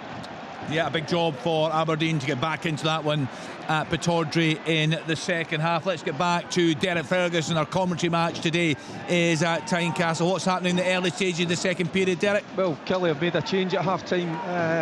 Kenny, Calvin Ramsey, he's pretty low-key in the first half. They've took him off and Armstrong has come on, and that wing-back roll down the right-hand side. So that's the only change. Chance. Yeah, chance. It's a chance for Aberdeen right away. It's good play down the left. Few involved. Palaversa, the sub. It was Jensen down the left-hand side, Keskinen, and then the cross is hung out. It comes to Palaversa. He's in a great position, edge of the box. Nobody closing him down, and he thumps a volley just over the crossbar. Good chance for Aberdeen. Still 2-0 to St Mirren. Leanne, like that signing, Calvin Ramsey back working with Derek McInnes? Yeah, I do. I think it could be a really good one. Certainly they need a performance from him, looking at the club and where they're at this season. But no, a really good young player, certainly, and one that I think will continue to grow and prosper as his career goes on. What he needs just now is games and a run of games and consistency and the opportunity just to get his match sharpness back up. And no, I really like the look of it, and not surprised, I think, when you see young players like that wanting to go and play for Derek McInnes as well. I think he gets it and he understands it. I think there's always a place for them in his team as well. 13 games, Leanne, in the last 2 years he's only played, so he needs to get out and play football. But isn't it amazing, Danny Armstrong? That's his live edition in front of Neil Critchley. There's a lot of talk about Arts coming in for him. You coming on as a sub, go and work your magic, you never know. We shall see. Well, I'll tell you what, Kenny, they've got Murray on the left hand side, now they've got Armstrong. They need to get the ball to these guys. These are the guys that can, they've got the ammunition, to get the ball into Watkins, get the ball into Wales, but they've got to get the ball to these guys because they can make a difference. It was a late start between Annan and Montrose. Montrose have gone ahead after 9 minutes. Owen Sturton with that goal. Stranraer 1-0 up away at Forfar. Grant Gallagher on 51 minutes. Let's get back into the championship there. Plenty of goals have been scored there this afternoon. Let's get to Starks Park. Raith Rovers against Falkirk. What's happening now, Chick? Yeah, we're 5 minutes into the second half, Kenny. It's still no change in scoreline. Raith Rovers 0. Falkirk won that goal coming after just 6 minutes with Liam Henderson at the end of a free kick from the left-hand side. Downward header put the Bairns ahead. I have to say that they come out fighting the second half. Raith Rovers have had most of that 5 minutes trying to create a couple of opportunities, and they're putting Falkirk under the cosh right now and really getting about them. I think I've had a few words in the ear from Barry Robson at half-time. Seems a better attitude about Raith Rovers in this second half, but it's still 1-0 to the visitors. Southampton 1, Newcastle United 3. Sandro Tonali with the latest goal on 51 minutes. Let's get to Somerset Park. Ayr United at home to Partick Thistle. What's the latest there, Kenny Crawford? 49 minutes gone, Ayr United 2, Partick Thistle nil. Not seeing any change to the flow of the game at the moment, because Ayr United have come out firing yet again, and Conor McLennan there just went on a mazy run into the box and his shot was blocked for a corner. Partick Thistle made a couple of changes. Aidan Fitzpatrick's on and Kanayo Megwa's on. Robbie Crawford and Kyle Turner have gone off. It's now an Ayr United corner with them leading 2-0. Let's get to Livingston against Hamilton Accies. Martin Dowden is there for us. You've been impressed, Martin, with the home side so far?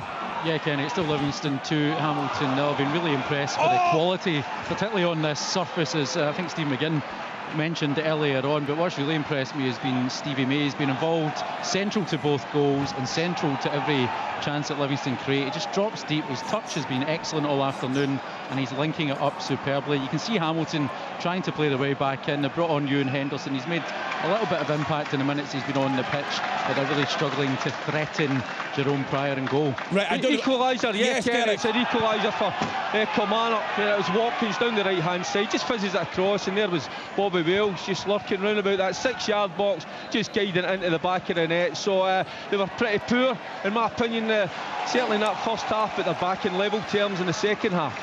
Do you guys like Bobby Wales? Do you know what? For 19 years of age, I watched him last year playing for Alloway. I think he got 12 goals in League One as an 18-year-old then. So to step up, his maturity, his growth within this last 6 or 7 months has been phenomenal. He's not under contract. There's talk about Hull Surrey coming in for him. It would be a travesty if he left Kilmarnock. But that is such a good finish, Stephen. So good. So the movement, he anticipates where Mally Watkins is going to play it, and the finish, I mean, it's such a good finish. He's just a natural goal scorer. And in an area of the park at the start of the season, you're looking at potential offside, checking it offside, the goal. They're just checking, Ken, they're checking the goal, but I'm sure that, it's been given onside. But yeah, it's brilliant technique from Bobby Wales. He just, doesn't thrash it, doesn't try to take the leather off the ball, it's just all about the technique, hitting through the ball, and great connection. Good response from Aberdeen, Kenny. Just a few minutes ago, it was Keskin going down the right hand side, and he got beyond his man, but he was stumbling, and so he poked it to Devlin, who squared that across, and Simon just get away in a nick of time, and then they forced a corner there. So the words of Jimmy Tureen have worked to an extent so far. Yes, certainly a long way back though still for the Dons there at Pittodrie, of course, and a dreadful run in the league after that good win in the Cup last weekend away at Elgin City. Let's get to Dingwall Ross County at home to the Hebs away side. In control of that one, John? Yeah, I would say so. The second half Hibs have started a little bit sharper, but County they've got a threat with the two. Jordan White's bustling away up front as you always get, and say on this surface you have to go long, and I've been really impressed with the young striker that County have brought back from playing Highland League last week with Brora, George Robertson. He's just a young lad, but what a physique he's got, and he is really, really quick. Here's a chance for Martin Boyle, slipped in the box there, but Hibs are in control and are certainly deserving their 1-0 lead. Queen of the South 2, Dumbarton 1. Adam Brooks, the latest goal there on 54 minutes. So a yes or a no. Let's go around the pundit, starting with the three in the studio. VAR. Are you keeping VAR? Steve McGinn? Yes. Stephen Cragen? Yes. Leanne? Yes. Dodsey? Yep. Alan? Reluctantly, yes, unless these lines at Tynecastle are still the same squint ones that are getting used in the first half. Derek Ferguson? Absolutely not. John Robertson? Yes, with a few tweaks. Right, okay, well, I think we can all agree it's been a lot better this season, hasn't it? Yeah. We shout for a penalty there. Wilson, go down. John Beaton's right on it. Is he going to book it? I thought that was inside. I need to see that. Maybe I've changed my mind. We need VAR. I need to see that again. Is he booking him? Or is he gave a free kick, Derek? He gave a free kick. I think he's just outside. It's his left foot. I think it's just outside. Have you got a replay it? Not yet. Not yet. We're going to get one now. Well, I tell you what, they're not going to be putting the ball right in the, they've just dragged it back 2 or 3 yards, so it gives you an opportunity to get the ball up and down over that wall. So yep, good. Couple of yards outside, Derek. I'll just quickly on VR before we go back to that free kick. I love the honesty from Willie Collum, the communication. I think that's really helped me. I think that's what's made it better, isn't it, this season? We've been crying out for that. Bournemouth 2, Nottingham Forest 0. Otara with a goal in 55 minutes. Did anyone see the analysis from Jamie Carragher? Wasn't it great? And Ryan Christie, wasn't it brilliant? Phenomenal. Yeah. What an effort from Spittle. I'm right behind it, Kenny. Yes. He's trying to find that top left-hand corner. I thought it was getting in. It's just inches over. I've got a great view. I'm right behind it in the main stand, and I just thought it was nestling in that top corner because he's capable. It was close, Derek. Yeah, he's capable. Close. Spittle. He's a great striker of the ball. He scored some fantastic goals. Certainly last season with Motherwell, the season before. Inches just over. Yeah, it was great, Steve Moyes. It was Jamie Carragher talking about Ryan Christie and how he presses and his movement, what he means to that Bournemouth team that are doing so well. I think it's almost as well players' recognition of the rules, that when the game's behind you and something's going on, there's awareness to fill back in and the press. Intelligence, isn't it? Incredible, yeah. Football intelligence was brilliant. Yeah. You're actually watching it and thinking, I wonder if his role would change for the national team. We think of Callum McGregor retiring. Obviously great to have Derek's son Lewis back in contention, but just with that position you wonder if he'll maybe go from where he's been a right winger as such for Scotland, maybe play a bit deeper. That's the key, Stephen, from him being such a forward thinking player to now having the game awareness to go and sit sometimes, and then when to drop back in when other people are attacking. He's changed his game so much, and he's definitely embracing it because he dominated that game, and that's why Carragher gave him the big up. Bournemouth now 3-0 up at home to Nottingham Forest, and Forest, what a season they're having. Christie goal scorer, no? No, Justin Cliver. I'm sure he's had a part to play in it. Another change at Pittodrie, Billy Dawes. I think a man with a point to prove. Yeah, I was blaring there. I've missed it, Kenny. Kevin Nisbet on. He is. He's on. And Papagay's still on. I'll tell you. Nisbet's been a disappointment, hasn't he? Oh, here's a chance. It's saved. Hemmings got a touch on. Goal. I'm always doing that. I think it might have been Clarkson that went off. Was it Clarkson? Right. Could be wrong. That was Tobers, a chance, Tobers just needs to get a glance on it and it probably ends up in, but Hemming, he misses it, Tobers, and Hemming has to just palm it round the post from the free kick and swing. East Fife 0, Edinburgh City 1. James Stokes with a goal there on 58 minutes. Let's then get back to Alan Preston. Anything at all from the home side there, Al? Nothing really since that good save by Balcom from Carey's effort, where Sidibe might have been able to bundle it in. It's not been good enough from St Johnstone, I'm afraid. What about how's he set his side up today, Alan? There has been criticism of that this season. He had 3 at the back, now he's gone to a flat 4, then he's went back to 3 again, with Douglas being the left centre half of the 3, with Spranger, who has been probably one of their better players this season. Yeah. You know, just as Motherwell make a debut, Dominic Thompson's coming on for Motherwell. And just see who's going off there. I think it's Coletta. Coletta's going off, yeah. Right, Motherwell said this week they've had a couple of offers, miles off their valuation for Lennon Miller. Certainly there were reports of £2.5 million from Italian side Udinese. So let's get some thoughts on that. Starting with you, Stephen McGinn. A valuation on Lennon Miller, and where would you suggest, if you were advising him, Udinese, would that be a good move? No, absolutely not. But because I was a former Watford player, and there's a good chance if he signed for Udinese, he might be in Hertfordshire the next day. Well, what do you think? What's that value? He's a top talent. Sort of valuation. I think with the way transfer fees have gone, I would like to think they would get more money than they got. Go! Yes.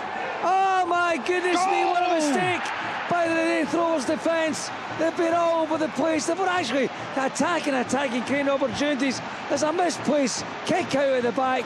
It's fallen for a Falkirk player up there. I think it might be Ethan Ross. I'll check that in a moment. But however you slice it, it's Falkirk who are 2-0 ahead. 2-0 to the visitors. Derek Ferguson. Yeah, goal for Hearts. It's a corner kick away over the right hand side, just swung in there, and it's McCart stooping low, you know, in that 6-yard box round about their central area to just power the ball home. Goalkeeper's got absolutely no chance, so that's 2-1 to Hearts. And it was Sparrow that went off. Coletta moved from left to right, but he was one that was walking off, but he was just moving the other side of the pitch. And Dominic Thompson has introduced himself with a yellow card within about 2 minutes. Just looking at that goal, Derek Ferguson, a poor one for Kelly to lose. Derek McInnes is going to be fizzing at the defending there. Well, he is. I'm yards away from him. You know, his arms crossed. He'll not be happy with that. You know, and that's why I said stooping low. It wasn't like he's got above the Kilmarnock defence. You know, and he's 6 yards out unopposed. That's far too easy. So, but from a Hearts point of view for this crowd, you know, they needed something. They started pretty slow in this second half. Obviously, Kelly get the goal through that lovely strike from Bobby Wells, but Hearts back in front 2-1. It's a well worked corner from Hearts. 3 players make that front post run, Derek, and McCart just gets himself free round the back. But Derek McInnes will be furious, because that's both goals now have come from just not sticking with runners, not picking up players that are inside the box. Hearts players are wanting it a bit more. The physical battle, they've managed to come out on top. But credit to Hearts, a good goal all the same. Yeah, just some other goals going. Spartans 1, Peterhead 0. Mark Stowe with that goal on 59 minutes. Confirmation, Jamie McCart, 58 minutes. Hearts 2, Kilmarnock 1. And also confirmation, Ross McKeever with the second goal for Falkirk. Wraith Rovers 0, Falkirk 2. And there was one other goal that went in just a few minutes ago. Montrose 2-0 up now away at Annan Athletic. Blair Lions on 90 minutes. What's going on there at Pittodrie, Billy? Yeah, Aberdeen are forcing the game. We just talked about that. Tobers, well, we should have headed it. There would have been a goal, but they are winning second challenges. The crowd still aren't happy with the referee. They're getting every decision. Well, sorry, they're on at him for every decision, and he's given Aberdeen their fair share of free kicks this half. And they have another one now, which Kevin Nisbet, Kenny central to left, is lining up maybe 25 yards out, Kenny, and they're going to have another pop at goal. So they're forcing the play, but still can't get the breakthrough just yet. But Nisbet, clips the top of the crossbar. It's a brilliant effort. It looks as if Hemmings had it covered. He just swanning across, and then just clips the top of the crossbar. Still 2-0 to St Mirren. Yeah, the big keeper looked very relaxed there. Stephen Craigan, your thoughts on Lennon Miller? Where would you like to see him go? What's that price your brother will hold out for? Well, I think Stuart Kettlewell made a really good point during the week, saying that it's not the value of the buying club, it's the value of the selling club that's the most important one. So I would like to see him go abroad. I think there's so many young players who went abroad, Lewis Ferguson being the prime example, Aaron Hickey, of their maturity in the game, a different environment. Yes, Derek. What is happening with that Kelly? If it's Grant, the ball's up in the air. They're so slow to react. The keeper as well, they're not looking at each other. Stop looking at each other and just react to the situation. But Grant just gets up there and the ball just loops up in the air. It's like slow motion into the back of the net. I don't think Kelly will come back from this. It's Hearts 3, Kilmarnock 1. Is Grant out-jumped the goalkeeper? Yeah, and now that's not something that you see often, is it? I'm just thinking about Lennon Miller there as well, and I'm starting to, and then the ball just pops up, and there's Grant gets up, and the keeper, they're all looking at each other. It's a disastrous goal from a Kilmarnock point of view, and I tell you what, Derek McInnes, talk about being livid, he's just went and had a seat. I think he's had enough. No wonder, Derek, when you see this. How many opportunities you need to go and defend it properly? Yeah, I don't know as it gets the clearance on it, the ball spins back. Are they checking it? I've got no idea what Ara's doing. It's a clearance, but the clearance goes way up into there. It's a goal. The goal has been given. Right, okay. The keeper has got to come out aggressive and just go and punch it. He comes out, Derek, as if he's trying to catch it underarm. Well, I tell you what, as if he's trying to scoop the ball. And to me, Leanne, he looks so timid. As a goalkeeper, absolutely, Derek. Just come out, go and punch it, get through the man, clear the ball. It's just, I think he was really timid there. And see, sometimes goalkeepers, they're dealing with maybe kicks the ball and the striker gives him a nudge. Grant hasn't even touched him. Yeah. No, he's waited and the ball coming down almost, Grant. Really poor goal to concede. Right, OK, that's quite a flurry of action there. Derek, what were you thinking then about Lennon Miller? I agree with the guys in terms of, I would love to see him go abroad.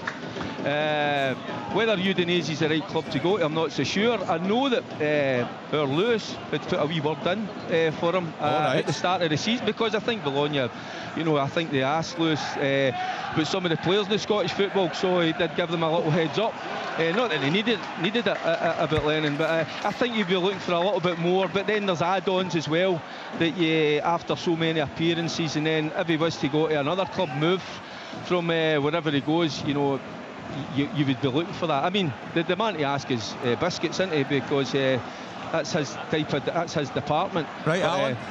I would agree with the boys. Go abroad. I think he's a terrific football player, suited to playing abroad as well. I think with the passing ability he's got, and I would think £4 or £5 million you would be, plus add-ons that could take that to more. I think would be a fair enough price for him. He's been terrific for Motherwell, big loss.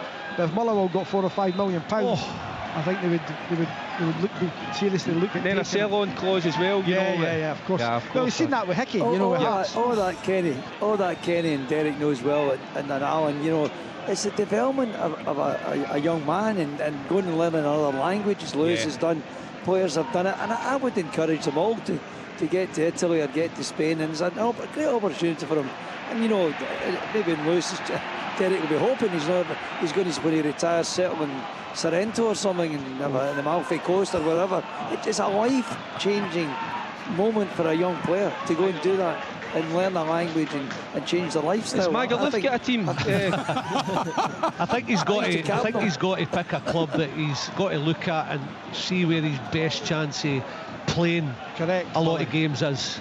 He can go to these big clubs and end up out the team, which is not beneficial to him. He's used to playing football now, first team at level. He can't go to an English Premier League club and sit and play 23s or for say Celtic, and as you've seen how hard it is for McCowan to get a game. He's been terrific.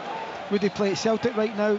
No, I don't think he would. So I think he would get really frustrated. So I think going to a club abroad where he's got a real chance of playing would be the best thing for him. Can I think, see if his ambitions to play in the English Premier League, I think they need to make another move.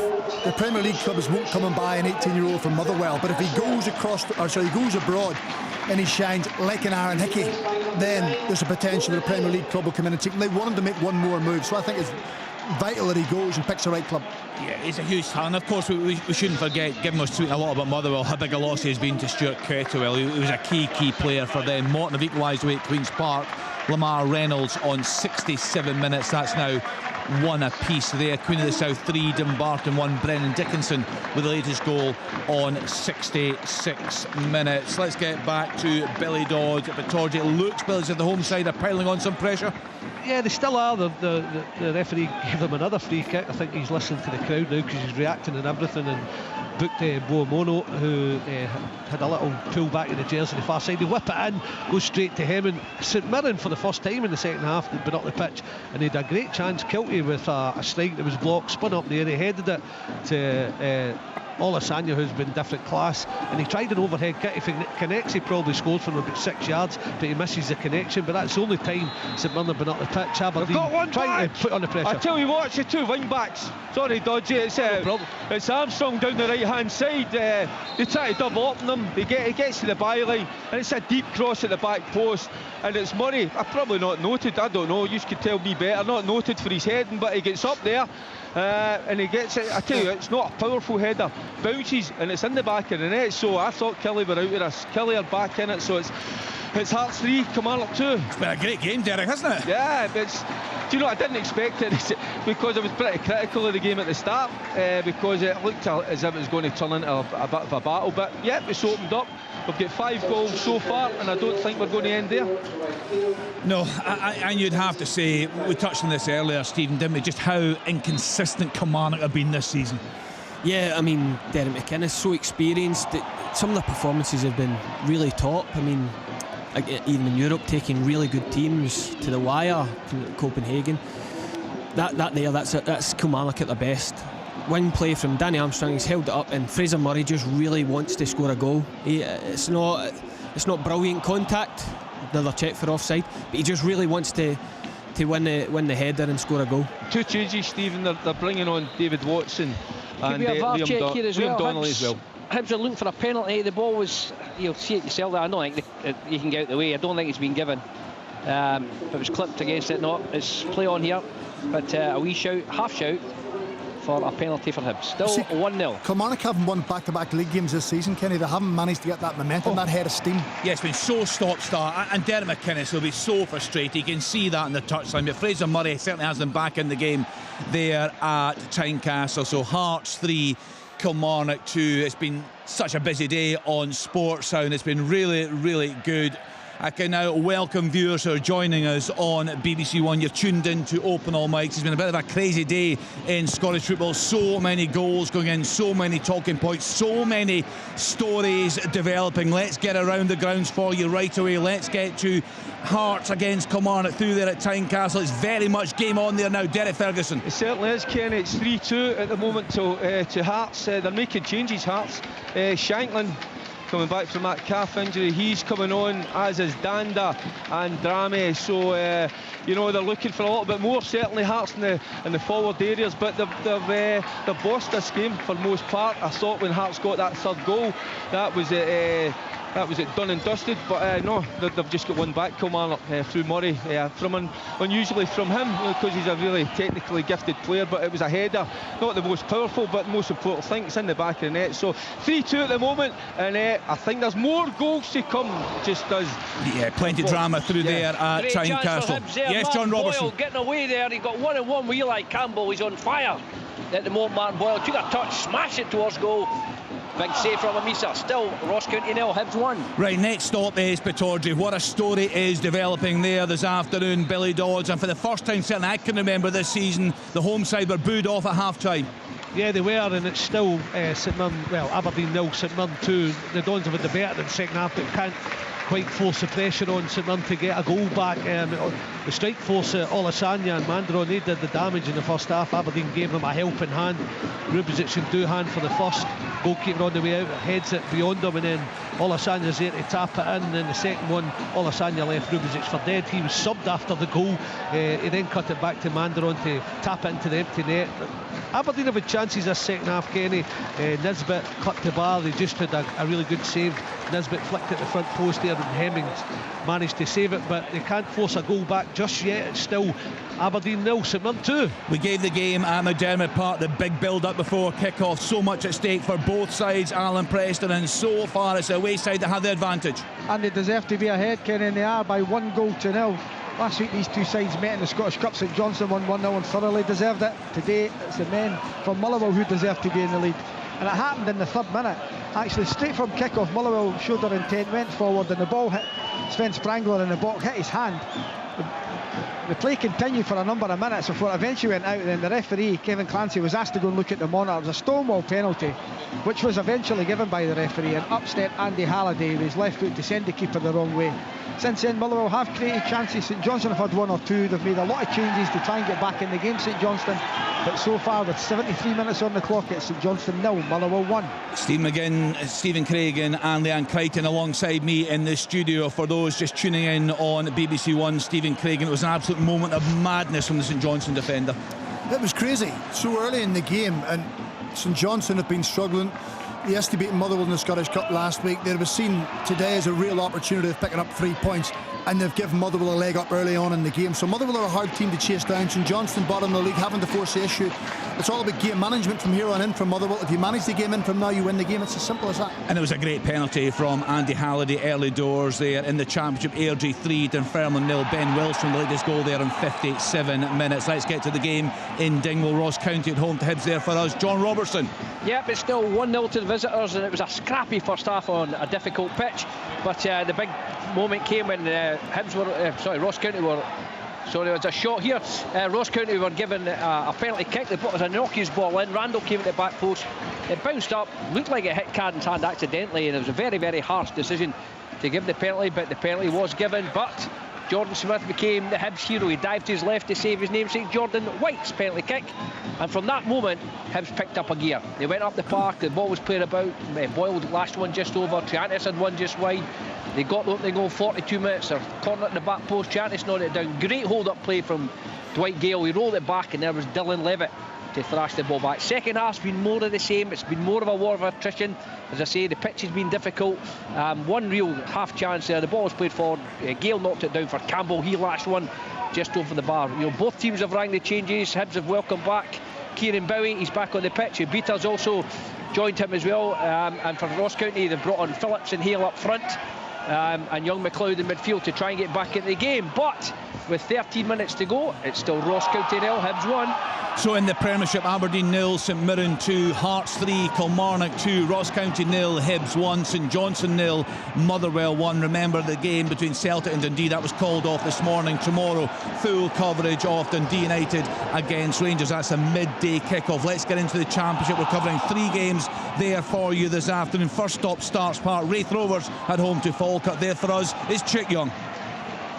Raith Rovers 0, Falkirk 2, and the Bairns continue to reach out for the finishing line in back-to-back promotions and getting themselves into the Premier League there. They've got a real grip on this game now. They went ahead just after 6 minutes. Liam Henderson on the end of a free kick from the left-hand side, get a downward header. That put them ahead, but there was a nervous spell in the wake of that, but they've gone 2-0 ahead now. Ross McIver cashing in a dreadful mix-up at the back by Raith Rovers, nearly another one there, and he cashed in and delivered it from a fair way out to put the Falkirk Bairns 2-0 ahead. A real grip on the game, and as it stands, a real grip on the promotion race as they thunder towards the automatic promotion place. The situation at the moment, we have played 75 minutes in Kirkcaldy, and it is Raith Rovers 0, Falkirk 2. Another goal in the championship. Queen's Park 1, Morton 2, Michael Garrett in 76 minutes. Alan Preston. Oh, just wide. Nicky Clark's a wonderful pass from Dre Wright with the outside of his boot, and it plays in Nicky Clark. He's one-on-one with O'Donnell, beats him for pace, gets a shot off just wide of the target. Still 1-0 to Motherwell. That is some pass, Leanne, isn't it? Lovely pass. Yep, really good. Probably just shows you the benefits of having Dre Wright in that type of area as well, that he's got the ability to step into the game and make those types of things happen. Just the finish that was missing. Good run from Clark as well.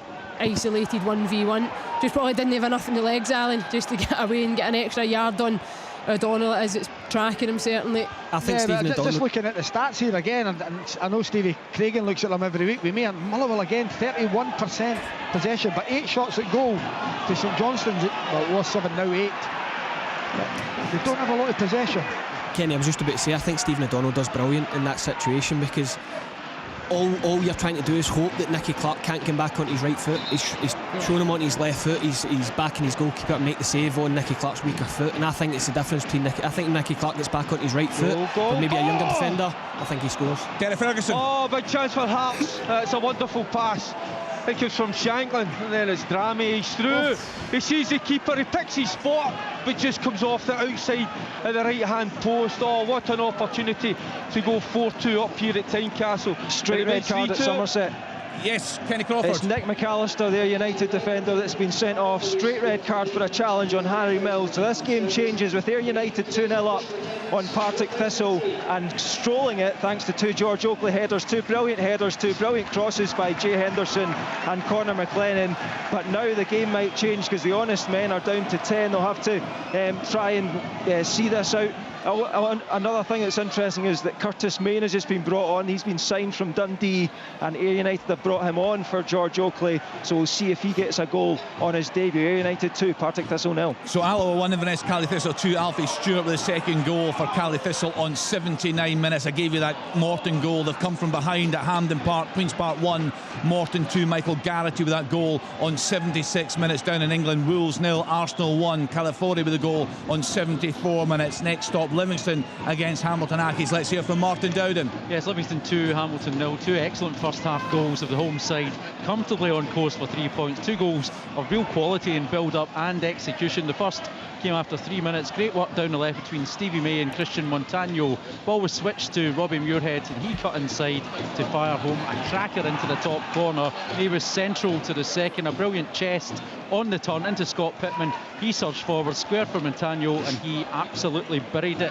Hamilton had one shout for a penalty for alleged handball waved away, but have struggled to create. They are trying to get forward. Sub Stephen Bradley came closest with a free kick a short time ago, but that was well saved as Livingston look odds on to strengthen their grip on third in the championship. Livingston 2, Hamilton 0. Stephen, sorry, Dre Wright watch again. He's now back to left centre half after that wonderful pass from Nicky Clark. They've taken Barry Douglas off, who has been playing there, and Dre Wright's now gone back. He's played 4 positions so far this afternoon. Incredible. Stephen Craigan, just come back to that game at Somerset Park. Curtis Main, we were chatting earlier in the programme. You feel a real statement there from the home side. He's a player with a lot of quality, and he won't come cheap. Well, he won't, but he's also got a huge physical presence. I wouldn't want to be a centre half playing up against a front two of George Oakley and Curtis Main. Alan Preston. For St Johnstone, a chance against the Davy. Mackenzie cut, but it's a corner straight in from Carey. Mackenzie cut, jumps, no problems at all with that. Decent effort, hits the post and goes away. As the ball's come back in, Sadibi's effort, saved by the keeper. What a chance. Right, let's get back to the game at Pittodrie. Billy Dodds, what sort of match is it there now? I've looked at it a couple of times and seen half chances for the home side. How would you describe it? Yeah, they've had a few chances. Nisbet with a flick at the front post being the most recent. That was saved by Hemmings. I tried to pile forward now, but that's leaving them exposed at the back, and you just feel as if one St Mirren ball over the top might catch him out again. There exactly it is with Gogic, just pings one forward. Mandaron's through. Oh, 3-0! Absolutely incredible! Exactly just what I was saying. You get a feeling that one ball might catch him. Well, it has. And it comes from Gogic just putting a clearance. It's been the story of the game. And Mandaron is onto it, over the top of the Aberdeen defence, and he flushes a left foot volley right into the far corner. It is now Aberdeen 0, St Mirren 3. Brilliant. We've just seen some pictures of the St Mirren fans absolutely delighted up there, Leanne Crichton. Has the keeper got to do better? Well, I think everybody's got to do better. Right. I was looking at it, I thought Mandaron has got to be offside, but he's not. He's onside. The ball bounces over the back line. The goalkeeper, it's going back across, and Mandaron catches it well enough. But I think he's got to get down quicker and get a strong hand to that. Yeah, get Willie Miller Aberdeen on this between half 5 afternoon and 6. defensively have been so poor in it. For me, they've edged the second half, Billy. I don't know if you'll disagree in terms of penalty. Yes, John Robertson. Well, it's an interesting one because again there was no claims, but it's a penalty to Ross County again. They went down the left-hand side there. Robertson's been put to the left wing back. He's whipped it in. Phillips has got there ahead of the keeper. He's flicked it over Jordan Smith. It's went past the post. Jordan Smith seems to have collided with him. The referee's awarded the penalty kick. Hibs players are surrounding him. Obviously, it'll be checked. It didn't look like much contact, Leanne. I don't know if VAR's... I think Stevens maybe get a better look at it initially. We're just getting it again here, John. So the replay's coming in now. Here we are. Yeah. That looks a penalty, doesn't it? Yeah, I think it's a penalty. I don't think it's going to be overturned. I think it's one of those that if it's given, there's enough contact to not overturn it. I think Jordan Smith possibly lifts his leg. The ball gets knocked past out of play. Right here, Ashton, just talk us through it. Talk us through his right leg. Here we go. Aye, there is contact, isn't there? There's enough for to give a penalty kick, and Stephen's right, it won't be overturned. The goalkeeper, for some reason, lifts his right leg when he doesn't need to, because the ball's kicked out for a goal kick, so it's the goalkeeper's fault. Well, Hale does really well, Robbo, to get there and just get the touch. That's all he needed to do. Was it Hale or Phillips who got there? I thought it was Phillips. Oh, I doesn't matter. No. But well, the reality is, you know yourself. You get there, you get the touch. Go wholeheartedly. You know the keeper's going to be caught in no man's land. Another huge chance. Remember, Ross County have already had one saved by Jordan Smith, who's been the hero for Hibs fans. Have been singing his name all afternoon. Ronan Hale. I think the last time Ronan Hale took one, he put it to the goalkeeper's right. So he dived left to save the first one. With these stats and the penalties, Rob. I like it. You're still researching. One thing's for sure, you always get late drama in Dingwall. That's for sure. We're My into goodness. the 86th minute, and it's Ronan Hale versus Jordan Smith. Yeah, Robert watched a belt on the cup last weekend. Here we go, John Robertson. It's a big moment, isn't it? Massive. It's massive. And to be fair, there's been Hibs have controlled the second half. This Ross County have not had one shot on target the whole of the second half. So this would come against another play. Ronan Hale. Goal! Smith went left. Hale went down the middle. It's 1-1. 86 minutes gone. It's Ross County 1, Hibernian 1. Yeah, good penalty. Good penalty. Good connection. Similar to the way you described the way you used to take them yourself, Robert. Just put the laces through it. That's the way to do it, isn't it? Yeah, and if the keeper goes the wrong way, then happy days. League 2 leaders East Fife back in level terms at home to Edinburgh City. Nathan Austin, man of many goals on 80 minutes there, one apiece in that one. Just confirmation, Mandaron with the second goal of the game. Aberdeen 0, St Mirren 3. Cove Rangers rampant away at Stenhousemuir. Fraser 5 with the latest goal there. 4-0, 84 minutes played, and Southampton pulling a goal back against Newcastle United. Fernandez with the goal. Saints 2, Newcastle United 3. Billy, just give us an idea of what it's like inside that ground among the home support there at Pittodrie. Well, it's coming up to 82nd minute, just flashing up now, Kenny, and a lot of the crowd on the far side across from me have left. There's still a few good numbers in there, but there's definitely a fair chunk of them left the stadium as well. I'm not saying that and the Dick Donalds as well. I don't know what the main That's a goal. St Johnstone have equalised. Yes, Alan. I think it's Stevens has just scored. He just came off the bench. It's a shout for a penalty. So Davy goes down in the box. What it does, it breaks to the substitute, Taylor Stephen, and he slots it home. St Johnstone 1, Motherwell 1. That's a good finish. Just instinctive play with the young man as well. Alan staying alive, as you say. The player goes down, you could maybe switch off and be more interested in claiming for the penalty. I think it's outside of the right boot that he just stabs the ball into the back of the net. First look at it, I think he would have a strong claim for a penalty as well. Yeah, just at first look at that. Initially, Kenny, I thought it was a penalty, but give the referee credit or luck. He slammed the ball into the back of the net. Yeah, seeing the celebrations there from the home support, and also Sima Valakari looks a really relieved man there. Leanne, just get a second look now. Yeah, just getting on our screens, quite far away right enough, but hopefully we can. I don't know in terms of a penalty. I don't know if there looks like there's an awful lot in it, but never mind, doesn't really matter. The ball breaks and Stevens is there to put the ball into the back of the net. A big goal for St Johnstone. Leanne, they need to go for it. The draws are no good. Those are absolutely no good for St Johnstone. They need to throw men forward, throw caution to the wind. Points no good. What about the flip side then, Alan, looking at Motherwell? Have they done enough in the second half to... No, St Johnstone have got better, but again, it's with Simo Valakari throwing men on as he does. You know, he just chucks forward thinking players. He's not got anything else. He's only got one centre half in his squad left that's fit and available.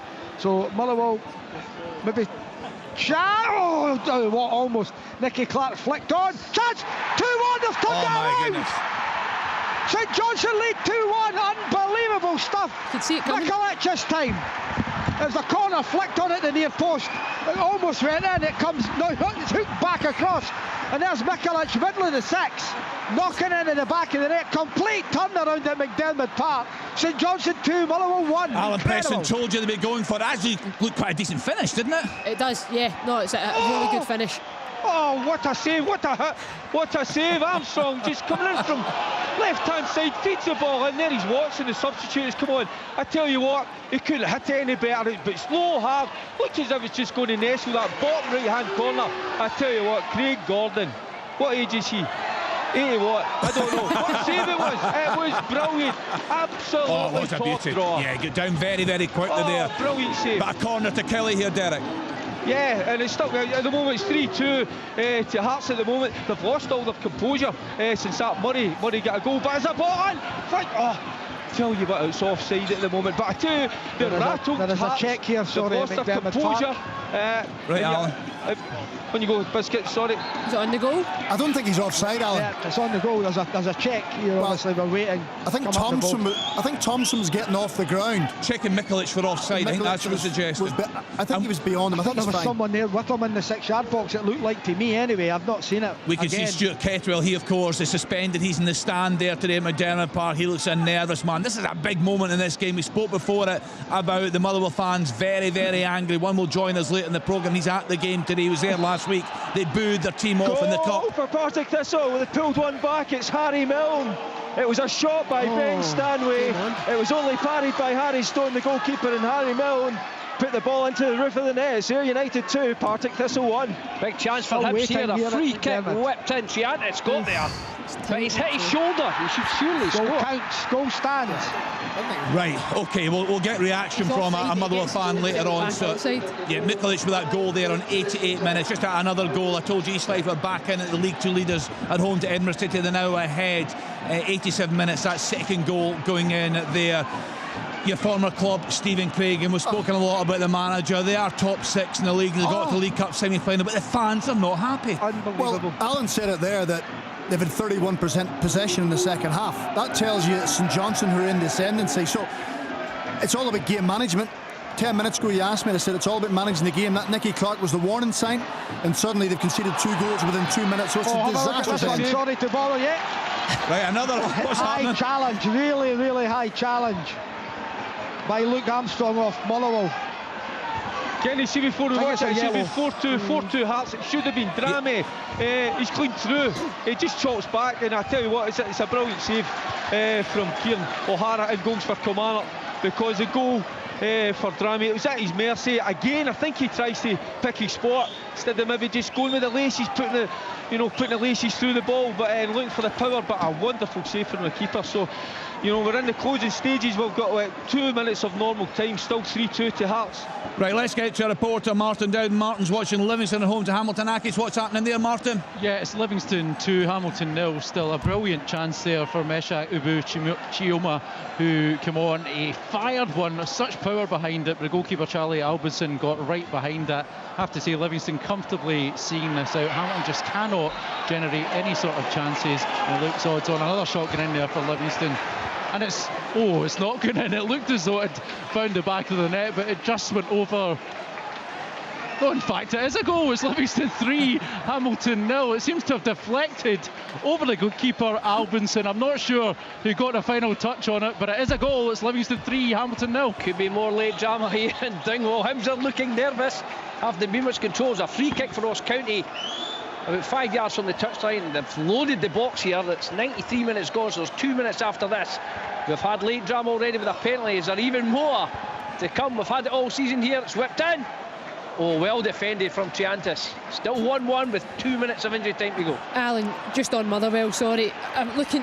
I know we've spoken an awful lot as well about the 5 substitutes and whether they're a good thing or not for the game. But seeing a game that you're winning 1-0 and it's really tight, the fact that Motherwell have used all 5 substitutes, is that there's not been injuries. I looked at Andy Halliday and I thought, was that possibly a head knock and he came off? Possibly, but I just think the game's in the balance, so I just think unsettling it and changing 4 and 5 positions, just you're putting so much onus on the players to come on and can kind of continue that consistency and almost keep the shape of the team. I just felt that Motherwell have lost their shape in the second half. There's a chance for Sidibe. Oh, he's fluffed it. Honestly, it was poor play by Motherwell again. They give it away in the middle of the pitch. Nicky Clark, first time pass through to Sidibe. He's on his left foot, just about penalty spot, and balloons it over the top of the crossbar. Could have been 3-1. Kenny, 4 minutes of added on time, and we're into those now. So see if Hearts can see this out. 3-2 at the moment. Yeah, and Kelly giving it a right go there, Derek. I mean, it's been a fantastic match, hasn't it? It's brilliant. In the last 30 seconds here, Hibs have forced a corner. It's all happening. It's been a pretty strange game. Not a lot going on, but in the last 5 minutes, injury time, it's exploded. Hibs have now it's Hibs' turn. They've loaded the box.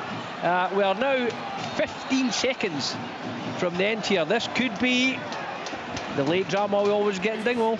Yeah, Kenny, he's put Anderson on, who's obviously a striker, took a defender off Geese. That happened about 4 or 5 minutes ago. So, yeah, Derek McInnes going for it, but to see if we can at least get a draw out of this game. But, it's been a brilliant game. It's 1-1 if it finishes that way. A fair reflection, John Robertson? It's hard to say, because obviously Ross County have had the 2 penalties, but Hibs were well worth the lead. And in the second half, Ross County didn't cause any problems at all. Then they got the penalty. There's the final whistle. Let's finish 1-1. You can come back to me later on. Yeah, we'll get a full-time report from John Robertson. Of course, managerial reaction to come right here on Open All Mics. Let's get to the game at McDermott Park, because this has been an incredible turnaround, Alan Preston. It has been incredible stuff. I couldn't really see it coming. Motherwell were the dominating side for the large majority, albeit they didn't have a lot of possession, but they were the better side, more threat on goal. St Johnstone fans are on their feet. This could be 2 wins in a week over Motherwell, 1 in the cup, 1 in the league, and with the result staying as it does at Tynecastle, it reduces the drop to 7 points at the bottom of the table, and they'll feel they've still got a chance. I think I said at half time it was going to be difficult for them to stay in the league. This will give them hope, make no mistake. And for the manager, I've been a bit critical of him, sometimes keeping too many men on the pitch when they've been leading and they've lost the game like they did against St Mirren.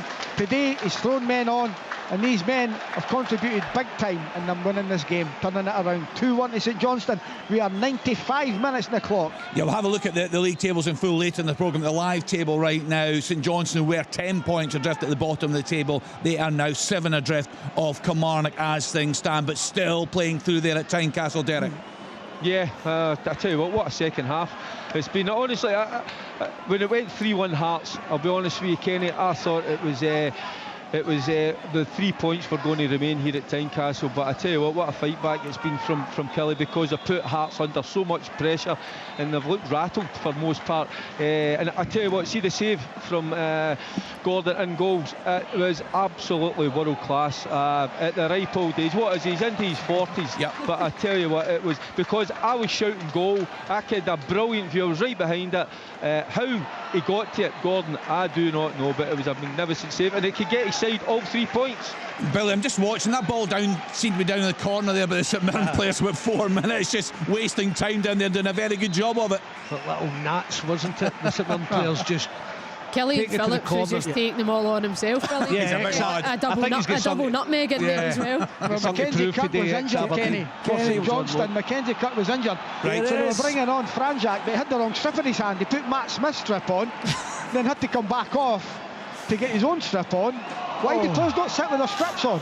That is bizarre. Kenny, that's full time. Yes, Chuck. Full time at Kirkcaldy, and it's a big win for Raith Rovers. They keep their noses in front in the championship race. Goals from Henderson after just 6 minutes, a second from Ross McIver after an hour. All 3 points go with Falkirk back down the road. They get a chance to avenge that cup defeat from Rovers last week. It's Falkirk keeping their lead at the top of the table. There's 700 fans behind the goal. Salute the players as they go towards them. And it's Falkirk with their noses in front in the promotion race. Finished here. Raith Rovers 0, Falkirk 2. Yeah, we'll hear from a Falkirk fan later in the programme. Of course, a lot going on in that club, particularly with Callum Morrison slapping in a transfer request this week. He's not been involved at all today. Yes, Derek? Yeah, final whistle. What a game, absolutely. Different class, I've got to say. It's finished Hearts 3, Kilmarnock 2. It's also full time at Somerset Park, Kenny. It's Ayr United 2, Partick Thistle 1. Boy, did the honest men have to hold on in that last 20 minutes, reduced to 10 men. But George Oakley's 2 goals have been enough. They stay second in the championship. Ayr United 2, Partick Thistle 1. And St Johnstone are still fighting at McDermott Park. This game is over. They are 7 behind Kilmarnock as it sits. A remarkable turnaround late in the game. 1-0 down, long since the 3rd minute. A remarkable turnaround. 2 goals in the last 5 minutes. St Johnstone are breathing and catching all over at McDermott. Yeah, huge support there for them. You can see them, what it means to the fans there. Sima Valakari just congratulating the players, shaking hands with the match officials there today. The guys just couldn't see it coming, but they fought back, and of course doubling up on their cup success. And it's all over at Pittodrie, Kenny. As you can hear, a few boos. It finished Aberdeen 0, St Mirren 3, who were brilliant on the day. Yeah, welcome back to listeners who have joined us from medium wave. They were tuned into the commentary match this afternoon. That was at Tynecastle. Derek telling us what a fantastic match there. Hearts hanging on to beat Kilmarnock by 3-2. Let's just get back to that game. We're seeing the pictures here. Jimmy Chalene going on to the pitch. Stephen Robinson, they're absolutely delighted. Billy, how would you first of all sum up that St Mirren performance today? That was very, very good. Stunning. Oh, absolutely stunning. Every department you could see they were up for the physical battle. They were snapping away at tackles, and they were absolutely ruthless when it came to attacking and taking chances. So all-round performance from St Mirren was sensational, really. And Aberdeen, poor first half, really poor. Forced it second half, created a number of opportunities but couldn't take any, so they were never going to get back in the game. And then, just as I was telling you, you feel as if St Mirren could catch them. All they did was one long ball, and Mandarin finished with a brilliant volley for his second goal. Yep, 3 shots on target, 3 goals for the away side there. Your former team, of course, Steve McGinn. And we spoke before the game about just the ups and downs, a lack of consistency. But on their day, they're a match for most in this league, aren't they? Yeah, I think that's why Stephen Robinson will be so frustrated. I mean, the result on Boxing Day against Rangers, they were outstanding. Today, I actually fancied them going up there today after watching Aberdeen at Ibrox. They're so well organised.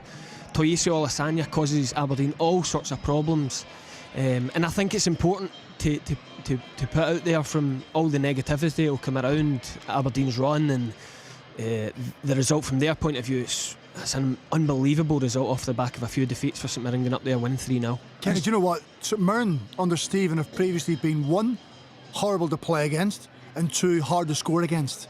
And I've looked at the last 6, 7, 8 games. That hasn't been them. Today, that was St Mirren. They have that threat at the top end of the pitch. Callum Phillips biting in midfield, O'Hara biting in midfield, Keelan Boyd and Munch, Gogic, everything. They were horrible to play against today, and they didn't concede any goals and they carried a real threat. So that was them at their best today. As a defender yourself, described as what it's like to play against a player like Olasanya, who's got that blinding pace. It's just anyone with pace, and you think of the goals that Aberdeen have conceded this season against St Mirren, and Olasanya using his pace to run beyond them.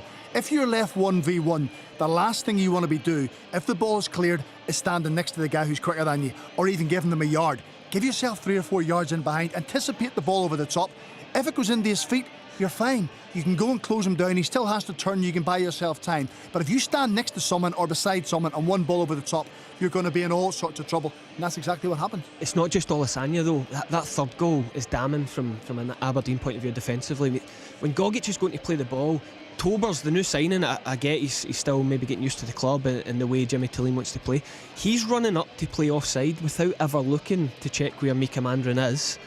Plays him onside, and because he's ran to play offside without having a look at his position, he's never getting back in time, and an unbelievable finish from Mika Mandrin. Take nothing away, but so naive defensively. It's brilliant from St Mirren today. It really is. Stephen's right. There'll be a lot of chat around Aberdeen and the negativity, but when you look at that, going up to Pittodrie, notoriously been a tough place to go.